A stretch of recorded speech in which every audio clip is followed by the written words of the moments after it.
August 1975. শুধু এই অনুষ্ঠান বাংলাদেশ টেলিভিশনে সরাসরি সম্প্রচারিত হচ্ছে।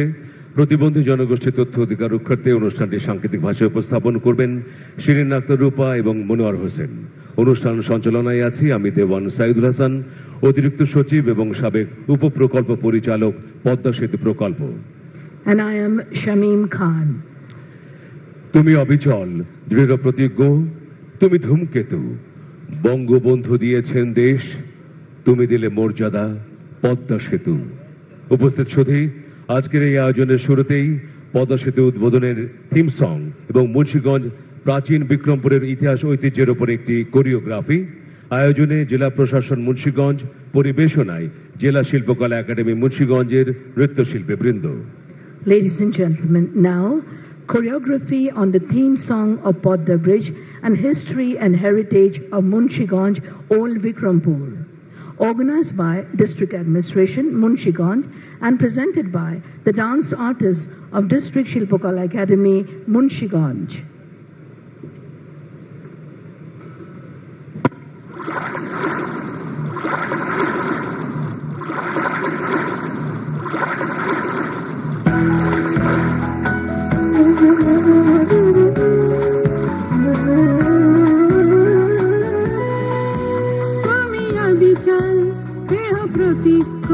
তুমি ধূমকেতু, বঙ্গবন্ধু দিয়েছেন দেশ, তুমি দিলে পদ্মা সেতু। তুমি অবিচল, দেহ প্রতীক্ষ, তুমি ধূমকেতু। বঙ্গবন্ধু দিয়েছেন দেশ, তুমি দিলে পদ্মা সেতু। পেরিয়ে সকল অপশক্তি শত সহস্র বাধা, পদ্মা সেতু মাথা উঁচু করা আত্মমর্যাদা।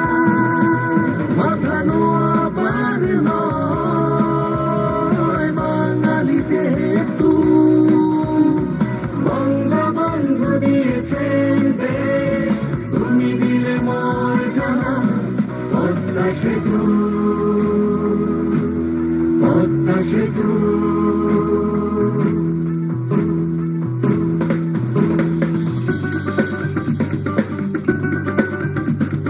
সুজলা সুফলা মাটি দেখতে মনোহর, বিজ্ঞানী জগদীশ জ্ঞানী অতীশ দীপঙ্কর। রাজা বল্লাল সেনের দিঘি আছে বিশ্বজোড়া নাম, ওই ব্রজেন দাসের নামের পরে করি গো প্রণাম। বাবা আদম শাহের মাজার আছে উঁচু করি শির, ইদ্রাকপুরের কেল্লা দেখতে সবাই করে ভিড়। যুগে যুগে এই মাটিতে কত কীর্তি হয় বপন, গাইতে আইলাম মুন্সিগঞ্জের গান। ও ভাই জান, গাইতে আইলাম পদ্মা সেতুর গান।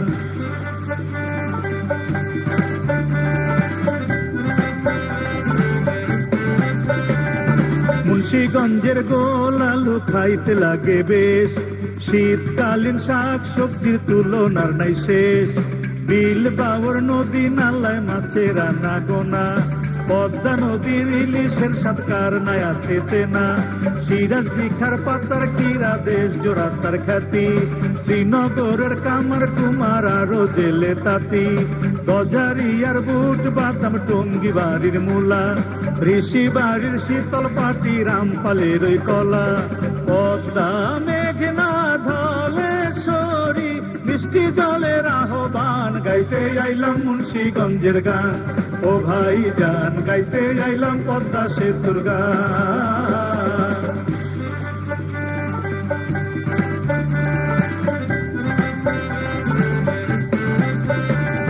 মুন্সিগঞ্জের মানুষ মোরা গর্বের সীমা নাই, পদ্মা সেতু চলমান আজ সবাই দেখতে পাই। মাননীয় প্রধানমন্ত্রীর ঐকান্তিক প্রচেষ্টায় বাধা বিঘ্ন পার হয়ে আজ নিজের পায়ে দাঁড়ায়। আধুনিক যোগাযোগের দুয়ার খুলিল, দক্ষিণাঞ্চল ঢাকার সাথে সম্পৃক্ত হইল। চাকরি ব্যবসা ভ্রমণ সহ পুরো দেশের সাথে চলাচল সহজ হলো অল্প সময়েতে। বঙ্গবন্ধুর স্বপ্ন পূরণে শেখ হাসিনার অবদান গাইতে আইলাম মুন্সিগঞ্জের গান। ও ভাই জান গাইতে আইলাম পদ্মা সেতুর গান। এই মাটিতে জন্ম লইয়া বাড়াইছে দেশের সম্মান গাইতে আইলাম মুন্সিগঞ্জের গান।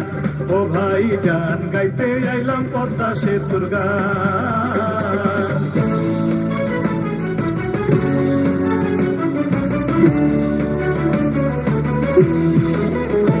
তুমি বাংলার ধ্রুবতারা, তুমি হৃদয়ের বাতিঘর, আকাশে বাতাসে বজ্র কণ্ঠ তোমার কণ্ঠস্বর।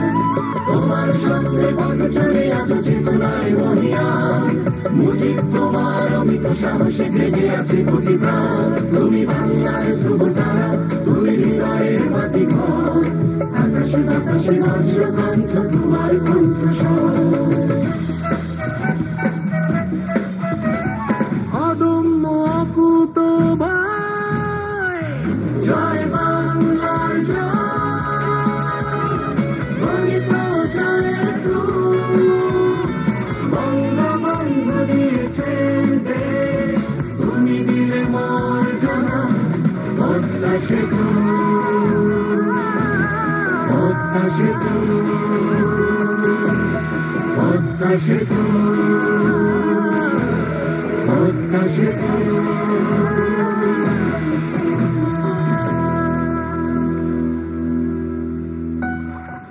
স্বপ্নের পদ্মা সেতুর রূপকার মাননীয় প্রধানমন্ত্রী জননেত্রী শেখ হাসিনা, আপনাকে অভিবাদন।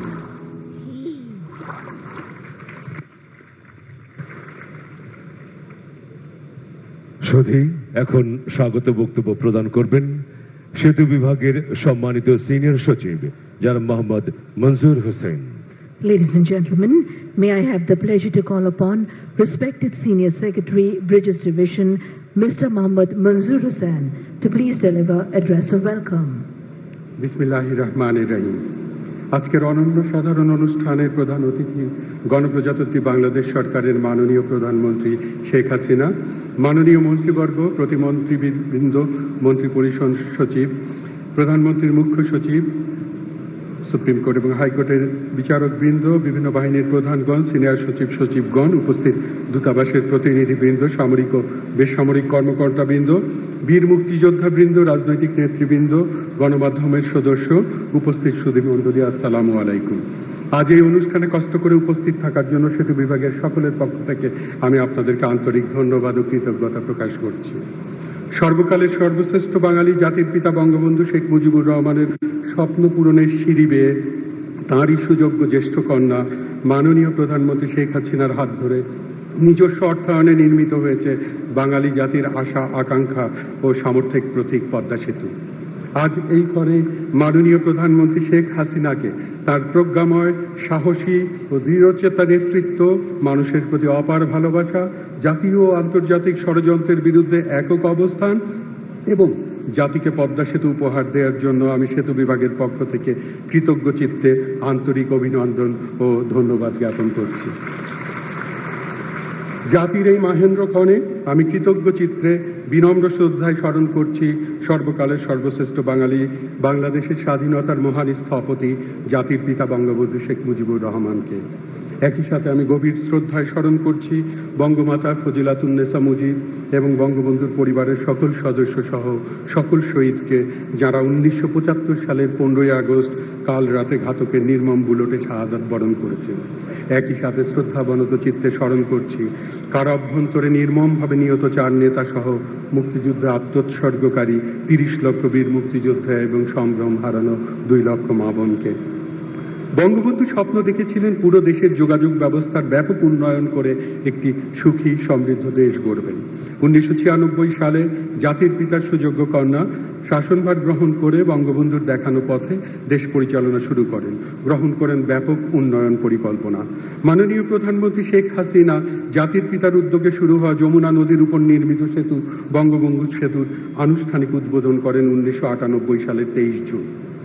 বদলে যায় উত্তরাঞ্চল মানুষের জীবন সংগ্রামের ভাগ্যের চাকা। মাননীয় প্রধানমন্ত্রী দেশের দক্ষিণ পশ্চিমাঞ্চলকেও একই সূত্রে গাঁথার পরিকল্পনা গ্রহণ করেন। তারই অংশ হিসাবে দক্ষিণাঞ্চলের 21টি জেলার সাথে রাজধানীর সড়ক যোগাযোগের স্থাপনের জন্য তিনি 2001 সালের 4 জুলাই পদ্মা সেতুর ভিত্তিপ্রস্তর স্থাপন করেন। 2009 সালে দ্বিতীয় মেয়াদে ক্ষমতায় আসার পরপরই মাননীয় প্রধানমন্ত্রী আপনি পদ্মা সেতু নির্মাণে পুনরায় পদক্ষেপ গ্রহণ করেন। শত প্রতিকূলতা, বাধা বিপত্তি, ভিত্তিহীন দুর্নীতির অভিযোগ ও দেশি বিদেশি ষড়যন্ত্র উপেক্ষা করে পদ্মা সেতু নির্মাণে আপনি ছিলেন আপনি পিতার মতোই আপোষহীন, অটল ও অবিচল। 2012 সালের 8 জুলাই মাননীয় প্রধানমন্ত্রী মহান জাতীয় সংসদে নিজস্ব অর্থায়নে পদ্মা সেতু নির্মাণের ঘোষণা দেন। এই সাহসী ও যুগান্তকারী সিদ্ধান্তের পরিপ্রেক্ষিতে প্রশাসনিক ও কারিগরি সকল প্রক্রিয়া সম্পন্ন করে মূল সেতুর নির্মাণ কাজ শুরু হয়। পদ্মা সেতুর পরিকল্পনা থেকে শুরু করে সফল বায়নের প্রতিটি কার্যক্রমে আপনি দিক নির্দেশনা প্রদান করেছেন, নিবিড়ভাবে মনিটরিং করেছেন, জাতীয় স্বার্থকে সবার ঊর্ধ্বে তুলে ধরেছেন। আর জাতির পক্ষ থেকে আপনার প্রতি আবারও কৃতজ্ঞতা প্রকাশ করছি। সেতু বিভাগ, বাংলাদেশ সেতু কর্তৃপক্ষ, পদ্মা বহুমুখী সেতু নির্মাণ প্রকল্পে অবদান রাখা সকল কর্মকর্তা কর্মচারী সহ সংশ্লিষ্ট সকল কর্মকর্তা কর্মচারী, বাংলাদেশ সেনাবাহিনীর সংশ্লিষ্ট সদস্যবৃন্দ, দেশি বিদেশি পরামর্শক, প্রকৌশলী, নির্মাণ শ্রমিক সকলেই অক্লান্ত পরিশ্রম করেছেন। এমনকি বৈশ্বিক মহামারী করোনাকালীন সময়ে নিরবচ্ছিন্নভাবে কাজ করেছেন। সকলের প্রতি রইল আন্তরিক ধন্যবাদ ও কৃতজ্ঞতা। পদ্মা সেতুর দুই পাড়ের জনগণ, তাদের অবদানও অপরিসীম। তারা সকলেই সহযোগিতার হাত বাড়িয়েছেন, অনেকেই ভিটা মাটি ছেড়ে দিয়েছেন। তাদের প্রতি বিশেষ কৃতজ্ঞতা প্রকাশ করছি। আমি বিশেষভাবে কৃতজ্ঞতা প্রকাশ করছি সড়ক পরিবহন ও সেতু মন্ত্রণালয়ের দায়িত্বে নিয়োজিত মাননীয় মন্ত্রী মহোদয়ের প্রতি, যিনি প্রকল্পের শুরু থেকে শেষ পর্যন্ত এ প্রকল্পের কার্যক্রম তদারকি করেছেন। মাননীয় প্রধানমন্ত্রী, আপনার নির্দেশনা অনুসারে পদ্মা সেতুর সাথে সম্পৃক্ত সকল শ্রেণীর অংশীজন আমন্ত্রিত অতিথি হিসাবে আজকের এই অনুষ্ঠানে উপস্থিত রয়েছেন। এই মঞ্চের বাম পাশে, পূর্ব পাশে তারা আসন গ্রহণ করেছেন। পদ্মা সেতু নির্মাণ প্রকল্পের কর্মচারী, panel of expert, consultant, contractor, সংশ্লিষ্ট দপ্তরসমূহের কর্মচারীবৃন্দ, এমনকি ফোরম্যান, শ্রমিক, ভূমি অধিগ্রহণে ক্ষতিগ্রস্ত ব্যক্তি, পুনর্বাসনের উপকারভোগী অন্য সকল অংশীজনের প্রতিনিধি আমাদের সাথে আজ প্রকল্পের সমাপ্তি অনুষ্ঠানে রয়েছেন। প্রকল্প দপ্তরে কর্মরত থাকা অবস্থায় 5 জন কর্মকর্তা কর্মচারী মৃত্যুবরণ করেছেন। সেই সাথে প্রকল্পের কাজে নিয়োজিত থাকা অবস্থায় 16 জন বাংলাদেশি এবং 2 জন বিদেশি নাগরিক মৃত্যুবরণ করেছেন। প্রকল্প সমাপ্তির এই ক্ষণে আমি গভীর শ্রদ্ধায় তাদের অবদানকে স্মরণ করছি। পদ্মা সেতু নির্মাণে তাদের এই আত্মত্যাগের দিন কখনোই ভুলবার নয়। সর্ববৃহৎ অবকাঠামো পদ্মা সেতু নির্মাণের অভিজ্ঞতা সরকার, বিশেষজ্ঞ এবং প্রকৌশলীদের মেগা প্রকল্প বাস্তবায়নে আত্মবিশ্বাসী করে তুলেছে। বাংলাদেশের নিজস্ব অর্থায়নে পদ্মা সেতু নির্মাণের এই উদাহরণ যুগ যুগ ধরে উন্নয়নশীল দেশে নিজের পায়ে দাঁড়ানোর নিদর্শন হিসাবে বিশ্ব ইতিহাসে নন্দিত হবে। মাননীয় প্রধানমন্ত্রী, দেশের সম্পদের সর্বোত্তম ব্যবহারের মাধ্যমে বৃহৎ অবকাঠামো নির্মাণে আত্মবিশ্বাসের দৃঢ় ভিত্তি রচনা করার জন্য পদ্মা সেতু নির্মাণে দেশীয় জনবলের অভিজ্ঞতাকে কাজে লাগানোর জন্য একটি কোম্পানি গঠন করে পদ্মা সেতুর পরিচালন ও রক্ষণাবেক্ষণ কার্যক্রম সম্পাদনের জন্য আপনি যে নির্দেশনা প্রদান করেছেন, আমরা সেটি বাস্তবায়নের শেষ পর্যায়ে রয়েছি। গত 3 জুলাই 2024 তারিখ পর্যন্ত পদ্মা সেতু দিয়ে গড়ে প্রতিদিন 17,117টি যানবাহন চলাচল করেছে। প্রতিদিন গড়ে 2,25,89,727 টাকা টোল আদায় হয়েছে, যা পূর্ব প্রক্ষেপণের চেয়ে অনেক বেশি। সেতু বিভাগ বিগত 2 বছরে পদ্মা সেতু হতে আদায়কৃত টোল হতে মাননীয় প্রধানমন্ত্রীর উপস্থিতিতে অর্থ বিভাগ বরাবর 8টি কিস্তিতে মোট 1262,66,06,548 টাকা পরিশোধ করেছে। আমাদের এই পরিশোধের কারণটি হচ্ছে আমরা নিজেদের অর্থে পদ্মা সেতু তৈরি করেছি। বাংলাদেশ সেতু কর্তৃপক্ষ অর্থ বিভাগের নিকট থেকে এই অর্থটি ঋণ নিয়েছিল, সেই ঋণই আমরা ফেরত দিয়ে যাচ্ছি। মাননীয় প্রধানমন্ত্রী, 2023-24 অর্থ বছরে এই পদ্মা সেতু প্রকল্পের কাজ সমাপ্তির জন্য আপনি নির্দেশনা দিয়েছিলেন। আমরা সেই নির্দেশনা অনুসরণ করে আরডিপিপি অনুযায়ী প্রকল্প ব্যয় 32,605,51,00,000 টাকা হলেও সেতু বিভাগ, বাংলাদেশ সেতু কর্তৃপক্ষ এবং প্রকল্প দপ্তর মিতব্যয়িতার পরিচয় দিয়ে মোট 1,835,38,00,000 টাকা সাশ্রয় করে পুরো প্রকল্পটি 30,770 কোটি 13 লক্ষ টাকায় গত 30 জুন 2000 তারিখে সমাপ্ত করেছে। মাননীয় প্রধানমন্ত্রী, আমরা দৃঢ়ভাবে বিশ্বাস করি আপনার গৃহীত পরিকল্পনা ও নির্দেশনা অনুসরণ করে উন্নয়নের মহাসড়ক বেয়ে বাংলাদেশ 2041 সালের মধ্যে বঙ্গবন্ধুর স্বপ্নের উন্নত, সমৃদ্ধ, আধুনিক সোনার বাংলায় রূপান্তরিত হবে ইনশাআল্লাহ। নিজস্ব অর্থায়নে সেতু নির্মাণে মাননীয় প্রধানমন্ত্রী যে আত্মবিশ্বাসী সিদ্ধান্ত নিয়েছিলেন, সেই সিদ্ধান্তের ফলশ্রুতিতে প্রকল্পের সফল বাস্তবায়নের মাধ্যমে জাতীয় জীবনে যুক্ত হলো এক অনন্য অর্জন। দেশের মানুষের জন্য পদ্মা সেতু নিছক একটি বৃহৎ অবকাঠামো নয়, এটি দুঃসাহসী এক স্বপ্নের নাম। এই স্বপ্ন যিনি দেখিয়েছেন এবং স্বপ্নকে বাস্তবে রূপ দিয়েছেন তিনি আর কেউ নেই। আজকের প্রধান অতিথি, তার একক কৃতিত্ব আপনার মাননীয় প্রধানমন্ত্রী। এই স্বপ্নকে বাস্তবে রূপান্তরের পাশে দাঁড়ানো দেশের প্রতিটি নাগরিকের প্রতি আমি আবারও সেতু বিভাগের পক্ষ থেকে আন্তরিক কৃতজ্ঞতা প্রকাশ করছি। মহান সৃষ্টিকর্তা আমাদের সহায় হন। জয় বাংলা, জয় বঙ্গবন্ধু, বাংলাদেশ চিরজীবী হোক। আসসালামু আলাইকুম। প্রিয় সধী, এখন বাংলাদেশের অহংকার, মর্যাদা ও সামর্থ্যের প্রতীক পদ্মা সেতুর উপর নির্মিত একটি প্রামাণ্যচিত্র প্রদর্শন করা হচ্ছে। Ladies and gentlemen, now a documentary on Podda Bridge, symbol of Bangladesh's pride, dignity and capability.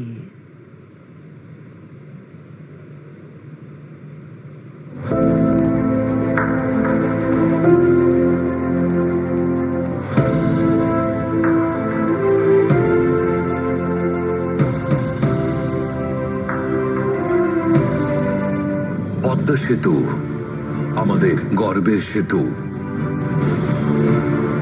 এই সেতু শুধু একটি কংক্রিটের অবকাঠামো নয়, এটি বাঙালি জাতির সাহস, সৃজনশীলতা, আবেগ, সহনশীলতা এবং অধ্যবসায়ের স্মারক, উন্নত ও সমৃদ্ধ বাংলাদেশের প্রতীক। পদ্মা সেতু নির্মাণের মাধ্যমে নদীর কুলহীন দুপাড় যুক্ত করে দক্ষিণাঞ্চলকে দেশের উন্নয়নের মূলধারায় সম্পৃক্ত করেন উন্নয়নের রূপকার, সাধারণ মানুষের আপন মানুষ, মাননীয় প্রধানমন্ত্রী শেখ হাসিনা। 2001 সালের 4 জুলাই মাননীয় প্রধানমন্ত্রী পদ্মা সেতুর স্বপ্ন বীজ বুনেছিলেন, স্থাপন করেছিলেন এর ভিত্তিপ্রস্তর। কিন্তু রাজনৈতিক হীনমন্যতার কারণে সেতুটির নির্মাণ প্রক্রিয়া এগোয়নি। 2009 সালে ফের দায়িত্ব লাভের পর মাননীয় প্রধানমন্ত্রী পদ্মা সেতু নির্মাণকে সর্বোচ্চ অগ্রাধিকার দেন। কিন্তু বিশ্ব ব্যাংক সহ বিভিন্ন দাতা সংস্থা কথিত দুর্নীতির অজুহাতে তাদের প্রতিশ্রুত অর্থায়ন করা হতে বিরত থাকে। এই অবস্থায় পদ্মা সেতু নির্মাণ করা ছিল বিরাট চ্যালেঞ্জ। মাননীয় প্রধানমন্ত্রী স্বার্থান্বেষী মহলের ষড়যন্ত্র, ভিত্তিহীন অভিযোগ, অপবাদ উপেক্ষা করে অসীম সাহসের সাথে সকল প্রতিকূলতা জয় করে কোটি মানুষের প্রাণের দাবি পূরণ করেন। আমি ঘোষণা দিয়েছিলাম নিজস্ব অর্থায়নে আমরা এই পদ্মা সেতু নির্মাণ করব। আল্লাহর রহমতে সেই পদ্মা সেতু আমরা বাংলাদেশের জনগণ আমরা আমাদের নিজের টাকায় এই বৃহৎ সেতু নির্মাণের কাজ শুরু করেছি।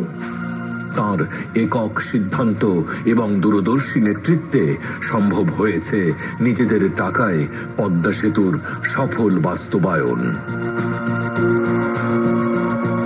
আজ আমরা বাংলাদেশের উন্নয়ন অভিযাত্রায় অনন্য মাইল ফলক পদ্মা বহুমুখী সেতু নির্মাণ প্রকল্পের সমাপ্তি উদযাপন করছি। 6.15 কিলোমিটার দৈর্ঘ্যের দ্বিতল বিশিষ্ট পদ্মা সেতুর উপরে 4 লেনের সড়ক এবং নিচে রেলপথ। 30,770.14 কোটি টাকা ব্যয়ে নির্মিত পদ্মা সেতু বাংলাদেশের ইতিহাসে সবচেয়ে চ্যালেঞ্জিং নির্মাণ প্রকল্প হিসেবে বিবেচিত। দীর্ঘমেয়াদী জলবায়ু পরিবর্তনের প্রভাব বিবেচনায় 100 বছরের স্থায়িত্বের জন্য এর ডিজাইন করা হয়েছে। এই সেতু তৈরি হয়েছে বিশ্বের সর্বাধুনিক প্রযুক্তি ও উপকরণ দিয়ে। এটি নির্মাণে অর্জিত হয়েছে 4টি বিশ্ব রেকর্ড, যাকে বিশেষজ্ঞরা ইঞ্জিনিয়ারিং মার্ভেল বলে অভিহিত করেছেন। 3 মিটার ব্যাসের দীর্ঘতম রেকিং পাইল, দীর্ঘতম স্টিল ট্রাস গার্ডার ব্রিজ, সবচেয়ে বড় double curvature friction pendulum bearing, নদী শাসন কাজের সবচেয়ে বড় একক চুক্তি। মূল সেতুর ঠিকাদার China Railway Major Bridge Engineering Group Company Limited মাওয়ায় আধুনিক প্রযুক্তি সম্বলিত কয়েকটি ওয়ার্কশপ সহ একটি বিশাল কনস্ট্রাকশন ইয়ার্ড তৈরি করে। চীন থেকে আনা ইস্পাতের প্লেটগুলি মুড়িয়ে 3 মিটার ব্যাসের পাইল খণ্ড তৈরি করতে ব্যবহৃত হয় রোলিং মেশিন। প্রয়োজনীয় দৈর্ঘ্যের পাইল তৈরি করতে টিউব খণ্ডগুলোকে ওয়েল্ডিং এর মাধ্যমে জোড়া দেওয়া হয়। পাইল ড্রাইভে ব্যবহৃত হয় 3500 কিলো জুল ক্ষমতার শক্তিশালী হ্যামার।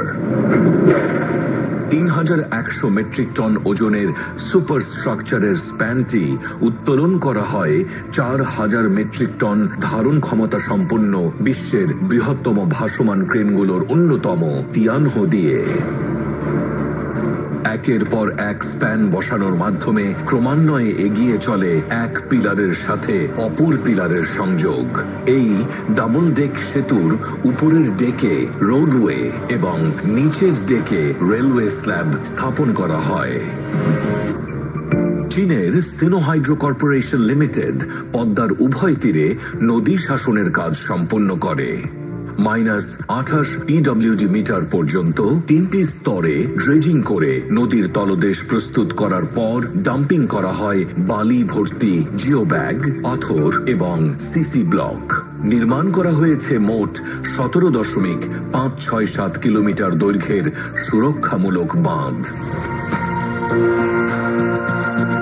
ঠিকাদার প্রতিষ্ঠান আব্দুল মোনেম লিমিটেড HCMJV মাওয়া প্রান্তে 1.6 কিলোমিটার, জাজিরা প্রান্তে 10.5 কিলোমিটার দীর্ঘ একটি 4 লেনের সংযোগ সড়কের পাশাপাশি নির্মাণ করে 3টি দর্শনীয় সার্ভিস এরিয়া।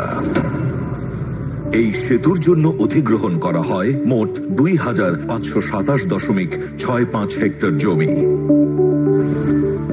ভূমি অধিগ্রহণের ফলে প্রত্যক্ষ ও পরোক্ষভাবে ক্ষতিগ্রস্ত পরিবারগুলোর জন্য নদীর দুপাড়ে 7টি মডেল ভিলেজ তৈরি করা হয়। এসব মডেল ভিলেজে বরাদ্দকৃত 3011টি আবাসিক প্লটে ক্ষতিগ্রস্ত পরিবারের প্রায় 15,070 জন মানুষ বাস করছে। এছাড়া বরাদ্দ দেয়া হয়েছে 100টি বাণিজ্যিক প্লট এবং 120টি উন্মুক্ত বাণিজ্যিক স্থান। পাশাপাশি ক্ষতিগ্রস্ত পরিবারের সদস্যদের জীবনযাত্রার মান উন্নয়নের জন্য বিভিন্ন জীবিকা নির্বাহ ও আয় বৃদ্ধির প্রশিক্ষণ প্রদান করা হয়।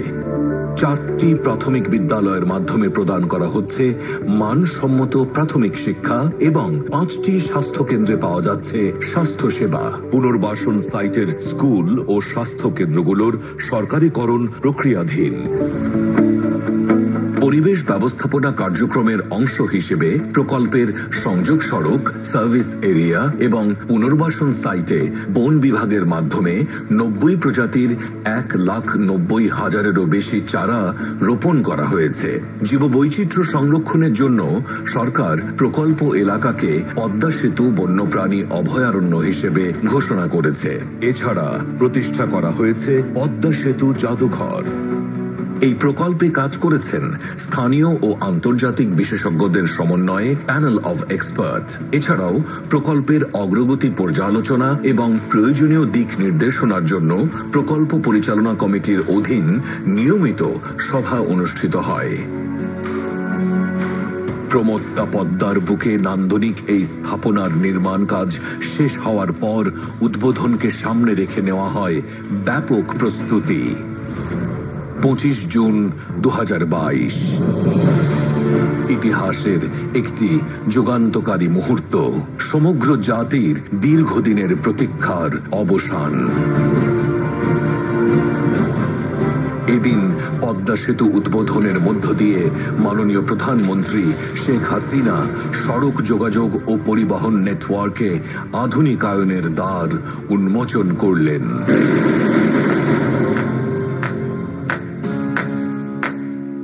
তাঁর দৃঢ় নেতৃত্বে দেশের অবকাঠামোগত উন্নয়ন ও অগ্রগতি বিস্ময়ের চোখে দেখল সারা বিশ্ব। তিনি প্রমাণ করলেন, বাঙালি বীরের জাতি, আমরা পারি। দক্ষিণাঞ্চলের 21টি জেলা সহ দেশের আর্থসামাজিক উন্নয়নে অসামান্য অবদান রাখছে পদ্মা সেতু। পদ্মা সেতুর শুভ উদ্বোধন করার পরের দিন অর্থাৎ 26 জুন থেকে যান চলাচল শুরু হয়। গত 29 জুন 2024 পর্যন্ত সেতু ব্যবহারকারী যানবাহনের সংখ্যা প্রায় 1,26,00,000 এবং টোল আদায়ের পরিমাণ প্রায় 1,661 কোটি টাকা। অর্থ বিভাগের সাথে চুক্তি অনুসারে বাংলাদেশ সেতু কর্তৃপক্ষ BBA 35 বছরের মধ্যে 140 কিস্তির মাধ্যমে ঋণ পরিশোধ করবে। সেতু কর্তৃপক্ষের দক্ষ ব্যবস্থাপনায় আদায় করা টোলের টাকা অর্থ বিভাগের কাছে হস্তান্তরের প্রক্রিয়া ইতোমধ্যেই শুরু হয়েছে। জাতির পিতা বঙ্গবন্ধু শেখ মুজিবুর রহমানের পদাঙ্ক অনুসরণ করে বাংলাদেশ আজ বিশ্বের বুকে মাথা উঁচু করে দাঁড়িয়েছে। বঙ্গবন্ধুর স্বপ্নের সোনার বাংলা তাঁর সুযোগ্য কন্যা মাননীয় প্রধানমন্ত্রী শেখ হাসিনার হাত ধরেই বাস্তবে রূপ নিচ্ছে। পরিবর্তনের হাওয়া বইছে সারা বাংলায়। পদ্মা সেতু অদম্য অপ্রতিরোধ্য বাংলাদেশের প্রতিচ্ছবি। এই সেতুকে ঘিরেই আবর্তিত হবে আগামীর উন্নয়ন এবং গড়ে উঠবে স্মার্ট বাংলাদেশ। পদ্মা বহুমুখী সেতু নির্মাণ প্রকল্প বাস্তবায়নে সার্বক্ষণিক নির্দেশনা ও নিবিড় তত্ত্বাবধানের জন্য মাননীয় প্রধানমন্ত্রীকে জানাই অপরিমেয় কৃতজ্ঞতা ও আন্তরিক ধন্যবাদ। জয় বাংলা।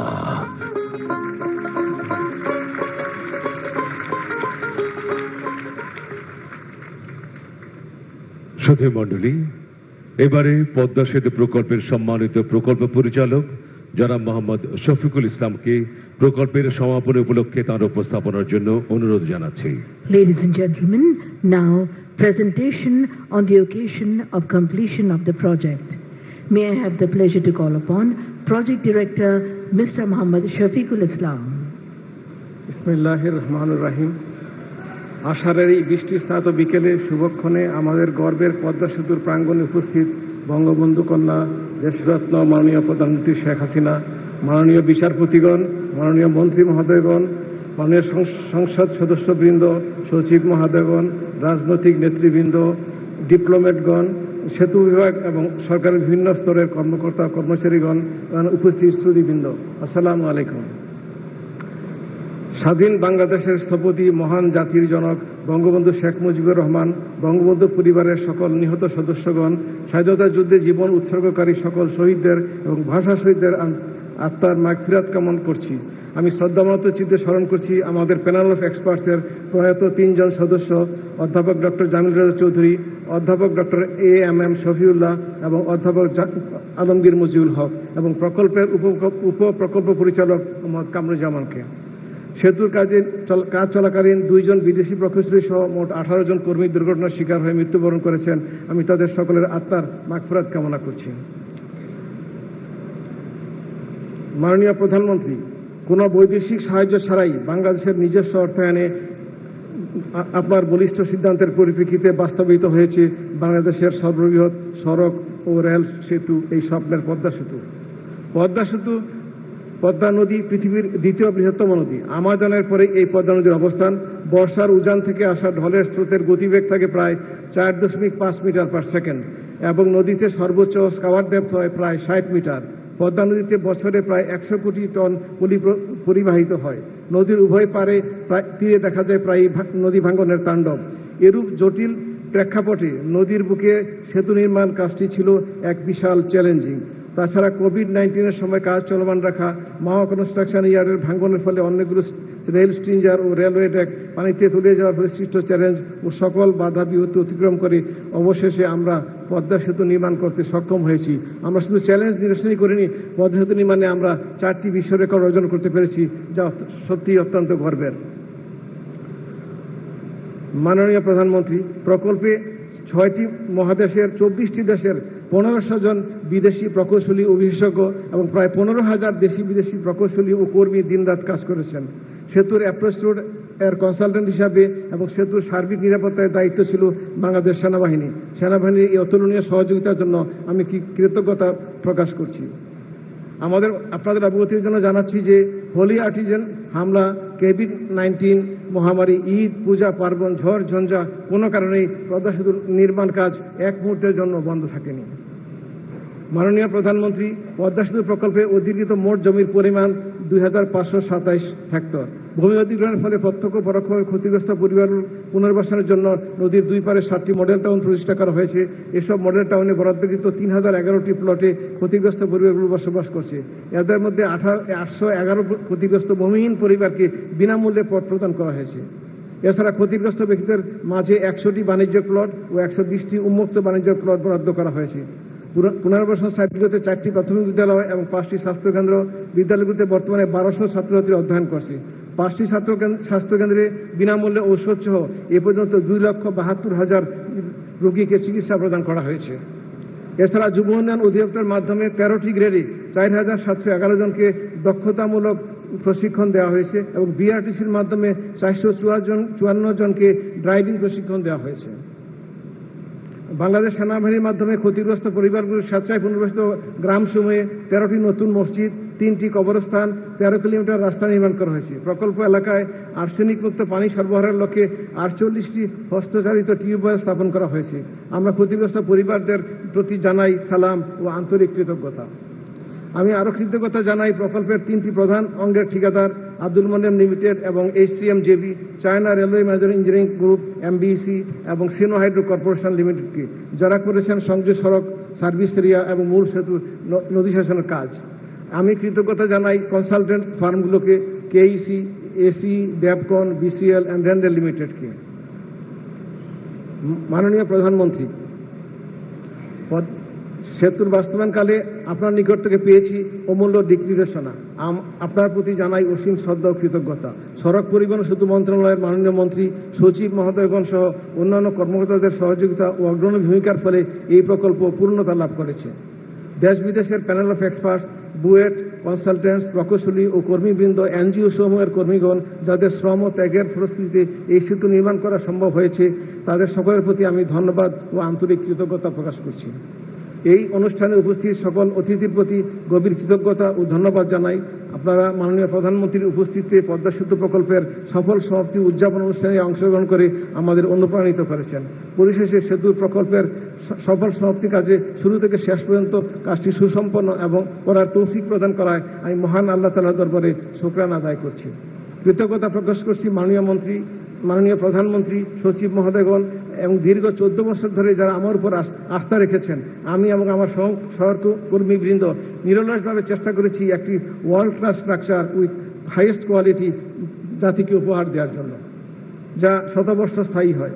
সেই সাথে আমি আনন্দ প্রকাশ করছি। আবারও সকলের প্রতি শুভেচ্ছা ও ধন্যবাদ জানিয়ে আমার বক্তব্য শেষ করছি। আল্লাহ হাফেজ। জয় বাংলা। সুধীবৃন্দ, সাবেক মন্ত্রী পরিষদ সচিব খন্দকার আনোয়ারুল ইসলাম, যিনি সেতু বিভাগের সাবেক সচিব ও সিনিয়র সচিব হিসেবে পদ্মা সেতু নির্মাণ প্রক্রিয়ার সাথে দীর্ঘদিন সম্পৃক্ত ছিলেন। পদ্মা সেতু প্রকল্প বাস্তবায়নের ক্ষেত্রে যার কর্মনিষ্ঠা শ্রদ্ধার সাথে স্মরণীয়, এবারে তাকে সেতু নির্মাণে তার অভিজ্ঞতা বর্ণনা ও স্মৃতিচারণের জন্য সবিনয় অনুরোধ করছি। Ladies and gentlemen, may I have the privilege to call upon former Cabinet Secretary Khondokar Anwarul Islam to please say a few words.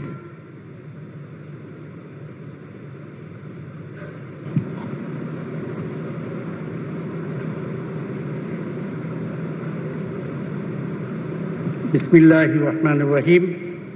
মাননীয় প্রধানমন্ত্রী, মাননীয় মন্ত্রী মহোদয়গণ, সম্মানিত সুধী মণ্ডলী, টেলিভিশনের সামনে উপস্থিত শ্রদ্ধেয় দর্শক মণ্ডলী, আসসালামু আলাইকুম ওয়া রাহমাতুল্লাহি ওয়া বারাকাতুহু। খুবই আনন্দের সাথে আমরা আজ শেষে চলে এসেছি। ইনফ্যাক্ট গত 30শে জুন পদ্মা সেতু শেষ হয়েছে।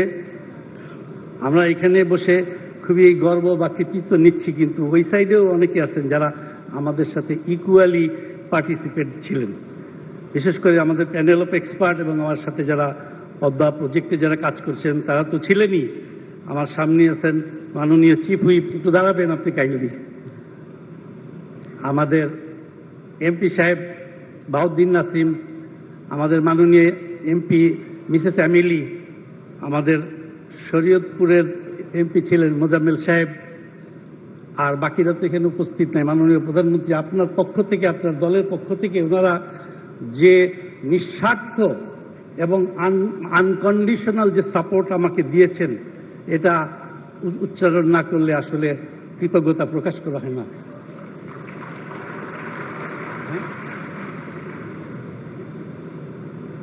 আর এলাকার লোকজন, আই মাস্ট সে, বিশেষ করে মুন্সিগঞ্জের এই এলাকার লোকজন যারা জমি দিয়েছেন এবং যারা ব্রিজের অ্যাজ তেমন কোনো বেনিফিট পাবেন না, বরঞ্চ তাদের একটা বড় ব্যবসা বাণিজ্য এখানে বন্ধ হয়ে গেছেন, তারা যেভাবে নিঃস্বার্থভাবে আমাদেরকে সাপোর্ট দিয়েছেন সেজন্য তাদের সবাইকে আমি সালাম জানাচ্ছি। মাননীয় প্রধানমন্ত্রী, আপনি আমাদেরকে যে ব্ল্যাঙ্ক চেক দিয়েছেন, যে স্বাধীনতা চেক দিয়েছেন, মাননীয় মন্ত্রী সবসময় বলেছেন তোমার যেটা ভালো মনে হয়, যেটা সঠিক মনে হয় করো, তুমি ফুল সাপোর্ট পাবে।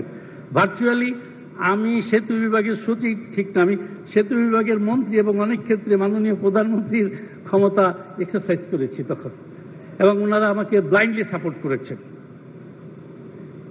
তখন আপনারা হয়তো সবাই ওইভাবে বুঝতে পারবেন না যে আমাদের একটা বিরূপ একটা যে পরিবেশ ছিল, সেই বিরূপ পরিবেশে একজন মাত্র মানুষকেই তখন আমরা পেয়েছি যিনি বিশ্বাস করেছেন যে এই পদ্মা সেতু করা সম্ভব, সেটা মাননীয় প্রধানমন্ত্রী, আর কেউ না।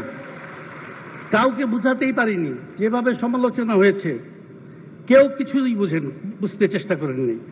আমরা যে আপনার ইকোনমিক অ্যানালাইসিস দিলাম, প্রেসে বললাম, সবাইকে বললাম, কাউকে বুঝাতে পারেনি, কিন্তু মাননীয় প্রধানমন্ত্রী আমরা যে অ্যানালাইসিস দিলাম, IRR, ERR, FRR, benefit cost ratio, logical framework, NPV, repayment schedule, মাননীয় প্রধানমন্ত্রী আমার সাথে প্রায় 1.5 মাস বসেছেন, বোঝাও এই গ্রাফ, বোঝাও এই ম্যাথমেটিক্স, বোঝাও।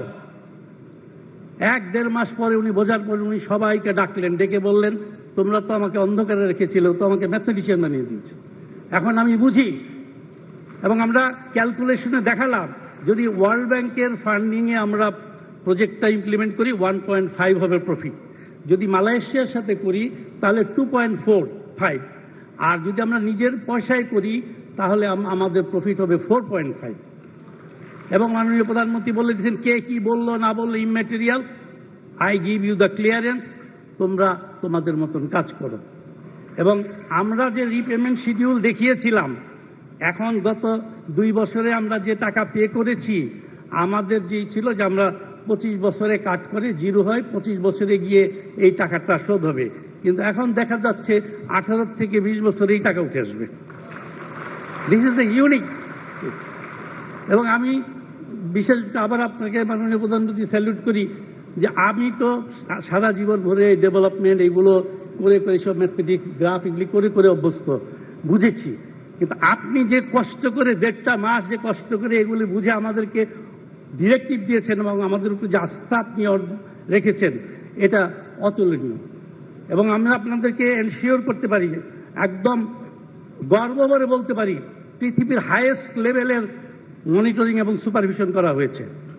এই আমাদের শামীমুজ্জামান বসু স্যার আছেন, উনি এখন চেয়ারম্যান আমাদের প্যানেল অফ এক্সপার্টের। আমরা international contract law, FIDIC rule follow করেছি এখানে। ফিডিকটা হলো ইন্টারন্যাশনাল একটা কন্ট্রাক্ট ল, যার আন্ডারে মেগা প্রজেক্টগুলো আপনার ইমপ্লিমেন্ট করা হয়। ইভেন আমি যখন আমেরিকাতে গেলাম, বে ব্রিজ যেটা $6.5 বিলিয়ন প্রজেক্ট, সেখানে গিয়ে দেখি তারা ফিডিক ল ফলো করে। আমি বললাম কেন, ইন্টারেস্টিং। তার পিডি আবার আমাদের বন্ধু ডক্টর আওয়াল, সেও আমাদের প্যানেল অফ এক্সপার্টের মেম্বার ছিল। বলে না, আমরা ফিডিক রুল ফলো করি, ফিডিক রুল ফলো করলে কন্ট্রাক্টর এবং এমপ্লয়ার দুজনের জন্য সুবিধা। ফিডিক রুলের মূল কথা, কাজ বন্ধ রাখা যাবে না, যত ক্লেম থাকে দিতে থাকো, তোমরা নেগোসিয়েশন করো, যদি নেগোসিয়েশনে তোমরা সেটেল করতে না পারো then you will go to arbitration, কিন্তু কাজ বন্ধ রাখা যাবে না, যার ফলে কন্ট্রাক্টরও সেফ থাকে, আমরাও সেফ থাকি। এবং এই ফিডিক রুলের অনেকগুলো আইটেম আছে, অনেকগুলো ক্লাস আছে। আমরা যেটা ফলো করেছি ফিডিক গোল্ড, একেবারে হাইয়েস্ট লেভেলের, যেখানে আপনার ফলো করা হয় আপনার মনিটরিং এবং সুপারভিশন স্যাররা আছেন। আমার সাথে আমেরিকাতে যখন ইঞ্জিনিয়াররা বসলেন প্রায় 32 জন, বলে কিভাবে বাংলাদেশে ফিডিক গোল্ড ইমপ্লিমেন্ট করা সম্ভব। আমি বললাম আমরা তো করছি, এবং তার 1 নম্বর কন্ডিশন হলো হাইয়েস্ট লেভেলের একজন কনসালটেন্ট অ্যাপয়েন্টমেন্ট দিতে হবে। এবং কোরিয়ান এক্সপ্রেস কর্পোরেশন আমাদের কনসালটেন্ট ছিল। এই ব্রিজের টেন্ডারের আগে আমি কোরিয়াতে গিয়েছিলাম। কোরিয়াতে আপনারা যারা গিয়েছেন, ইনচিয়ন ব্রিজ, যেটা বে ব্রিজ, 17 কিলোমিটার ব্রিজ, ওটার তারা কনসালটেন্ট। আমি তাদের, তখন তো পদ্মাতে তাদের ইনভলভ হওয়ার কোনো সম্ভাবনা ছিল না, সেখানে আমি তাদেরকে দেখি তারা প্রায় 30-35টা ব্রিজের কনসালটেন্ট। এবং তারা যখন আমাদের কনসালটেন্ট হলো, উই ফেল কোয়াইট কমফোর্ট। এই যে স্যারদের সাথে দুজন লোক ছিলেন, ডক্টর ইশিহারা, উনি হলেন সয়েল মেকানিক্সের ওয়ার্ল্ডের লিজেন্ড। আরেকজন হলো doctor Klaus Austin Field. You will not believe, বাংলাদেশে কোনো পর্যায়ে কোথাওই ডক্টর ক্লাস অস্টিন ফিল্ডের মতন এত উঁচু লেভেলের লোক কখনো কাজ করেননি। ওনার, আমার কাছে একটা ফ্রেঞ্চ পেপার এসেছিল, ওইখানে তার জীবনী দিয়ে লেখা ছিল যে he is the Leonardo da Vinci of the structural engineering history of the world. এবং উনি ওয়ার্ল্ড স্ট্রাকচারাল ইঞ্জিনিয়ারিং অ্যাসোসিয়েশনের সভাপতিও ছিলেন। আমেরিকাতে তারা বিশ্বাসই করতে পারে না যে ডক্টর ইশিহারা এবং ক্লাস অস্টিন ফিল্ড বাংলাদেশে এসে আমাদের প্যানেল অফ এক্সপার্টে ছিল। এবং একটা যে জিনিসটা ইউনিক জিনিস, এই আপনার ফিডিক গোল্ডে আমাদেরকে ফলো করতে হয়েছে, শুধু কনসালটেন্ট থাকলেই হবে না, কনসালটেন্টকে ব্যালেন্স করার জন্য আবার আমাদের এমএসসি, ম্যানেজমেন্ট সাপোর্ট কনসালটেন্ট নিতে হয়েছে। তারা ছিল র্যান্ডেল, যারা আমাদের পাকশি ব্রিজ করেছে, ওই অরিজিনাল পাকশি ব্রিজ। আমাদের বঙ্গবন্ধু ব্রিজে তারা মেইন সুপারভিশন কনসালটেন্ট ছিল। সুতরাং কোনোভাবেই সুপারভিশন মনিটরিংয়ে এদিক ওদিক যাওয়ার কোনো সুযোগই ছিল না। এখন আমাদের একটা মাননীয় প্রধানমন্ত্রী, অনেক জায়গায় আমরা সমালোচনা শুনেছি যে 10,000 কোটি টাকার প্রজেক্ট 30,000 কোটি টাকা হলো। এটা আসলে একটা রং ক্যালকুলেশন। কখনোই এটা 10,000 কোটি টাকা ছিল না। এটা সবসময় $3.2 বিলিয়ন। ডলার কনভার্সনে এই কম আমাদেরকে এস্টিমেটটা দিয়েছে। কিন্তু আমরা যখন প্রথম ডিপিপি করে আমাদের তত্ত্বাবধায়ক সরকারের সময়, ওনারা ঠিক বুঝছে কিনা জানি না, ওনারা 10,000 দিয়েছে। 10,000 হওয়ার কোনো কারণ নাই, তখনও 74 না 75 টাকা ছিল ডলার। তখন তার রেটেও হলো ওটা 24,000-25,000 কোটি টাকা হওয়ার কথা ছিল। কিন্তু ওনারা যারা সমালোচনা করেছেন তারা 10,000 টাকা বলেছেন, কিন্তু ডলার কনভার্সন, এটা যেহেতু ফিডিক রুল, এখানে 75% পেমেন্ট হচ্ছে আপনার ডলারে। তো সুতরাং এটা কখনোই ছিল না। 2016তে না 17তে যখন আমি থার্ড টাইম যখন রিভিশন করলাম, তখন এটা আসলো 28,793 কোটি টাকা, তাই না পিডি স্যার? তো তখন আমরা ডলার কনভার্সন কিন্তু 80 না 82তে নিয়ে এসেছি। তো সুতরাং এটা কখনোই কিন্তু আপনার 10,000 কোটি টাকা ছিল না। এই সমালোচনা যারা করেন, আমি অনুরোধ করব তারা একটু ডলার কনভার্সনটা একটু দেখে নেবে। আরেকটা জিনিস আমরা এখানে খেয়াল করেছি, সেখানে 4টা বিপদকে আমরা কনসিডার করেছি। একটা হলো যদি কখনো ভূমিকম্প 8 রেক্টর স্কেল হয়, কখনো স্কাওয়ারিং, মাটি যদি 62 মিটার সরে যায়, কখনো যদি পুরো সেতুটা লোডেড ট্রাক এবং লোডেড ট্রেন দিয়ে বোঝাই থাকে, এবং কখনো যদি 5,000 মেট্রিক টনের একটা শিপ এসে কোনো পিয়ারে ধাক্কা দেয়, তখন কি হবে। এই বিপদগুলো আমরা কনসিডার করেছি। ইনশাআল্লাহ, আল্লাহর রহমতে এগুলো আমরা আপন করতে পারবো। পৃথিবীর কোনো ইঞ্জিনিয়ারই বলতে পারবে না আমার এই structure totally safe from any kind of natural disaster, কিন্তু আমরা কিন্তু এগুলি করেছি। এবং আরেকটি জিনিস যেটা আমাদেরকে এখন একটু মনে রাখতে হবে, মাননীয় প্রধানমন্ত্রী, আর কখনো এরকম ফোরামে সুযোগ পাবো কিনা, আমাদের কিন্তু কিছু দায়িত্ব রয়ে গেল। সেটা হলো ওই পার্টটা খুবই ডেডলি ডেঞ্জারাস। আমাদের মাননীয় হুইপ সাহেব আছেন, মোজাম্মেল সাহেব আছেন, আমাদের বহুদিন আছে, ওনারা তৈরি করতে হবে। মাঝিরঘাট থেকে কেওড়াকান্দি পর্যন্ত এই 14 কিলোমিটার কিন্তু কোনো ড্রেজিং করা যাবে না, কারণ ড্রেজিং করলে নিচ দিয়ে স্কাওয়ারিং হয়ে একদম বাঁধের নিচ দিয়ে গিয়ে ভেঙে ফেলবে। 2 নাম্বার হলো ব্যাংক যেটা হয়েছে মাননীয় প্রধানমন্ত্রী, এই ব্যাংক থেকে 200 মিটারের মধ্যে কোনো হ্যাভি কনস্ট্রাকশনও করা যাবে না, হ্যাভি ট্রাফিক মুভমেন্টও অ্যালাউ করা যাবে না। এই দুইটার যে কোনো একটায় যদি ভায়োলেশন হয়, তাহলে কিন্তু কন্ট্রাক্টর এবং কনসালটেন্ট আমাদেরকে ওয়ার্নিং দিয়ে দিয়েছে যে আমরা ডিজাইন গ্যারান্টি কিন্তু তুলে নিব। সুতরাং আমরা করে দিয়ে গেলাম, আমরা সবাই মিলে করে দিয়ে গেলাম। Now it is up to you. সবার কাছ উপরেই কিন্তু এই দায়িত্বটা রয়ে গেল, আমরা সবাই মিলে সেটা করব। মাননীয় প্রধানমন্ত্রী, আপনাকে আমি আবার বিশেষ কৃতজ্ঞতা জানাচ্ছি। আমি প্রায় 40 বছর সিভিল সার্ভিসে কাজ করেছি, এত প্রজেক্টে আমি প্রজেক্ট ডাইরেক্টর হিসেবে কাজ করেছি। আপনি যে সহায়তা এবং যে স্বাধীনতা দিয়েছেন, এটা না হলে পদ্মা আমরা মনে হয় না এই 8 বছরে শেষ করতে পারতাম না, এটা 20 বছর লাগতো। কারণ কিছু কিছু সিদ্ধান্ত আমাদেরকে দিতে হয়েছে সেন্ট ফ্রান্সিসকোতে বসে, আপনার হামবুর্গে বসে। মাঝখানে কিন্তু পদ্মা অ্যাবান্ডন করার অবস্থা হয়ে গেছিল, আমরা বলি নাই। কারণ 4টা হ্যামার ভেঙে গেল, 2টা আইএসসির, একটা এমবিএসির আর একটা মেঙ্কের। মেঙ্ক হলো গত 130 বছরের পৃথিবীর সব থেকে 1 নাম্বার হ্যামার তৈরি করার কোম্পানি, এবং সারা পৃথিবীতে যত হ্যামার বোরিং হয়, ওই যে আপনার প্যাসিফিকে, আটলান্টিকে 2 কিলোমিটার, 3 কিলোমিটার, 4 কিলোমিটার নিচে গিয়ে যে বোরিং পাইলিং করে, এটা মেঙ্ক। তখন কিন্তু পদ্মা ভার্চুয়ালি অ্যাবান্ডন ছিল। তখন আমরা আমাদেরকে ডাকলো, মেঙ্ক থেকে আমি গেলাম, আমরা সবাই এক্সপার্ট সব গিয়ে যে ওইখানে ইনস্ট্যান্টলি সিদ্ধান্ত দিয়েছে। তখন আমি বললাম যে ঠিক আছে, মেজর ব্রিজ চায়না অপারেট করতে পারছে না, তোমরা তোমাদের একটা team Pathao, let them operate the hammer. তখন আমার মনে আছে, ব্রিটিশের মনে আছে থমাস নামে একজন ইঞ্জিনিয়ারের নেতৃত্বে ওরা 8 জনকে দিয়ে দিল, এবং দেখলো যে এখানে অ্যাঙ্গেলে কিছু প্রবলেম আছে, যে এই অ্যাঙ্গেলে পাইলিং করার কথা ওরা করছে না। তখন ওরা পাইলিং করার ফলে আস্তে আস্তে প্রবলেম থেকে আমরা সরে আসছি, তো আমরা সলভ হয়ে গেছে। নাহলে কিন্তু আমরা অলমোস্ট অ্যাবান্ডন করার অবস্থা হয়ে গেছে। কারণ আপনার আমাদের 105-10 মিটার নিচে একটা এত হেভি রকের মতন একটা সয়েল লেয়ার আছে, যেটাকে রক, ওই রকি হয়ে গেছে, ওটাকে কোনোভাবে পেনিট্রেট করা যাচ্ছে না। তখন কি করবে? এরপরেই আপনার আসলে যে 7 পাইল, 6টার জায়গায় 7টা পাইল। অনেক টেকনিক্যাল সাইড নিয়ে আমি আলাপ করতে চাই না, ম্যানেজারিয়াল সাইডকে আমি এই কথাই আপনাদের বলতে চাই। পদ্মা সেতু টেকনিক্যালি যতটুকু আমরা মানে এফিসিয়েন্সি দেখিয়েছি, তার থেকে ম্যানেজারিয়ালি অনেক বেশি এফিসিয়েন্সি দেখাতে হয়েছে আমাদেরকে, এবং এটার মূল নেতৃত্ব দিয়েছেন মাননীয় প্রধানমন্ত্রী।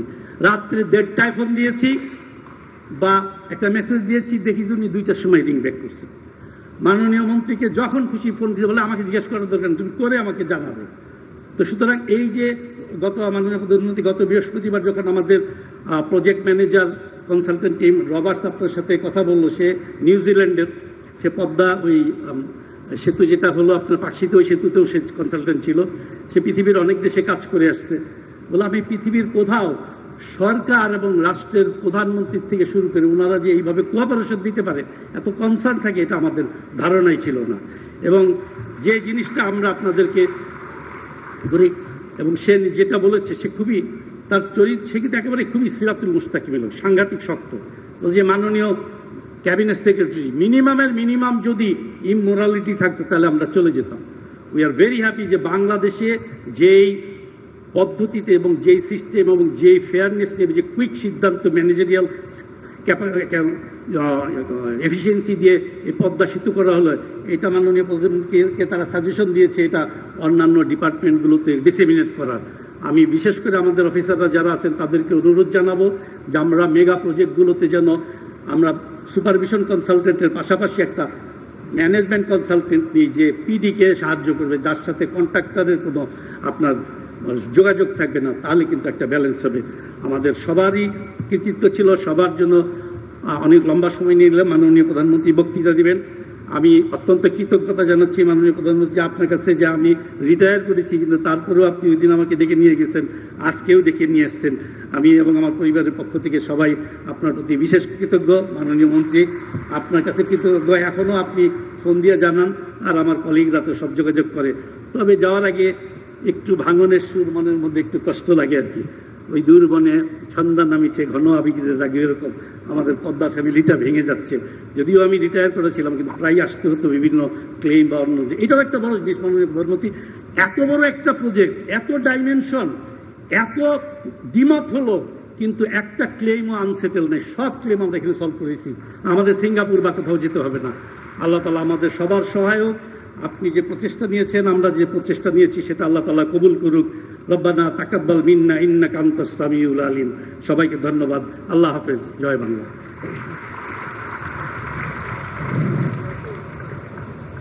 পদ্মা ছিল কীর্তিনাশা, পদ্মা এখন কীর্তিমান। এর উপর দিয়েই সেতু নির্মাণের কারণেই আমাদের নতুন সাফল্য গাথা সৃষ্টি হয়েছে, তৈরি হয়েছে নতুন ইতিহাস।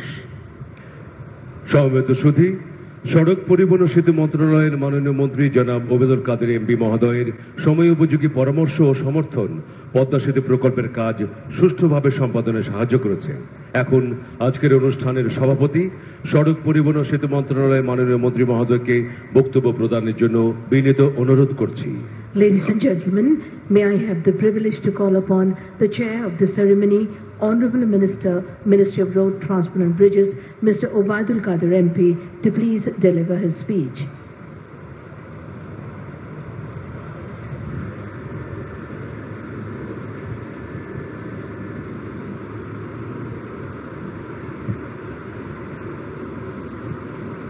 Bismillahirrahmanirrahim.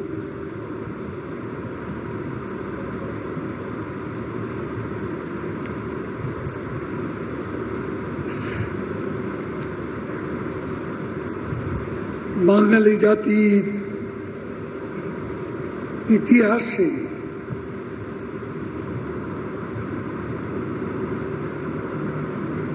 সর্বশ্রেষ্ঠ রাজনৈতিক অর্জন বঙ্গবন্ধুর নেতৃত্বে বাংলাদেশের স্বাধীনতা।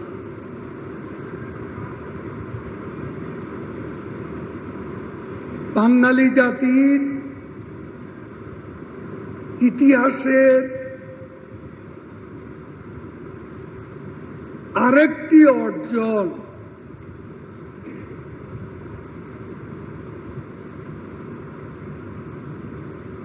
নিজের টাকায় পদ্মা সেতু। প্রধানমন্ত্রী শেখ হাসিনার অর্জন সবকিছু বলতে গেলে অনেক সময় লেগে যাবে, তবে আমি মনে করি সর্বশ্রেষ্ঠ অর্জনটি হল নিজের টাকায় পদ্মা সেতু। এই সাহস, এই বিক্রম তিনি কোথা থেকে পেলেন? শেখ মুজিবের কন্যা বলেই হয়তো পেয়েছে। বিশ্বব্যাংক আমাদের হতাশ করে চলে গেল, পদ্মা সেতু থেকে অপবাদ দিয়ে সরে গেল। 2012 সালের জুলাই মাসে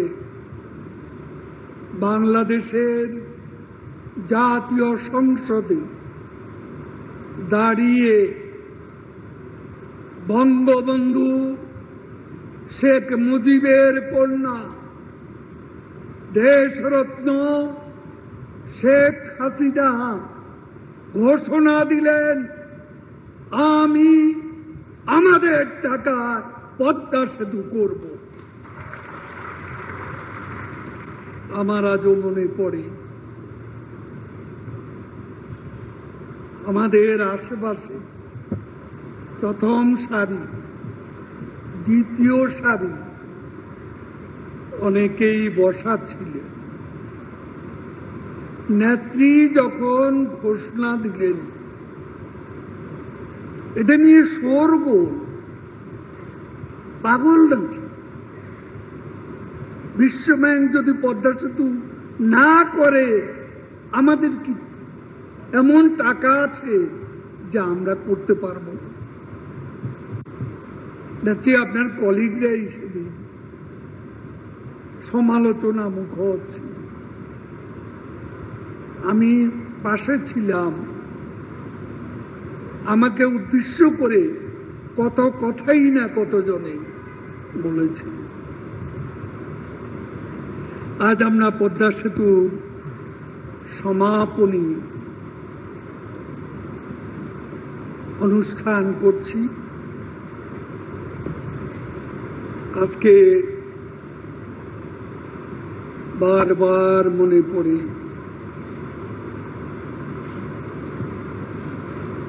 পদ্মার ওপারে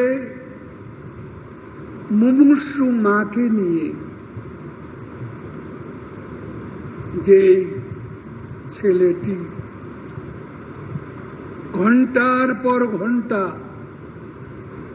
অপেক্ষা করেছিল, ফেরি নেই, লঞ্চ নেই, স্পিড বোট নেই, পদ্মার ঢেউ, তীব্র স্রোত, দিন যায়, রাত গড়ায়, সকাল আসে, ওই পদ্মা পারেই ঢলে পড়ে মা মৃত্যুর পর।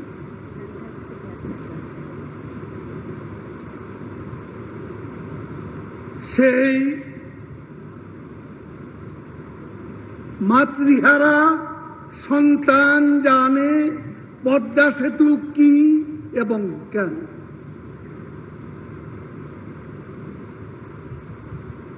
লঞ্চ ডুবি মায়ের বুকে সেদিয়ে আছে শিশু, বাচ্চা, প্রবল স্রোত, স্রোতের টানে মায়ের আঁচল থেকে ভেসে গেল অবুঝ শিশু। সে সন্তান হারা মা জানে পদ্মা সেতু কি এবং কেন। বাবার জানাজায় অংশ নিতে মাওয়া প্রান্তে ছেলে এসে উদ্বেগ আকুল বসে আছে। লঞ্চ নেই, ফেরি নেই, স্পিড বোট নেই। জানাজায় ছেলের অংশগ্রহণ হল না।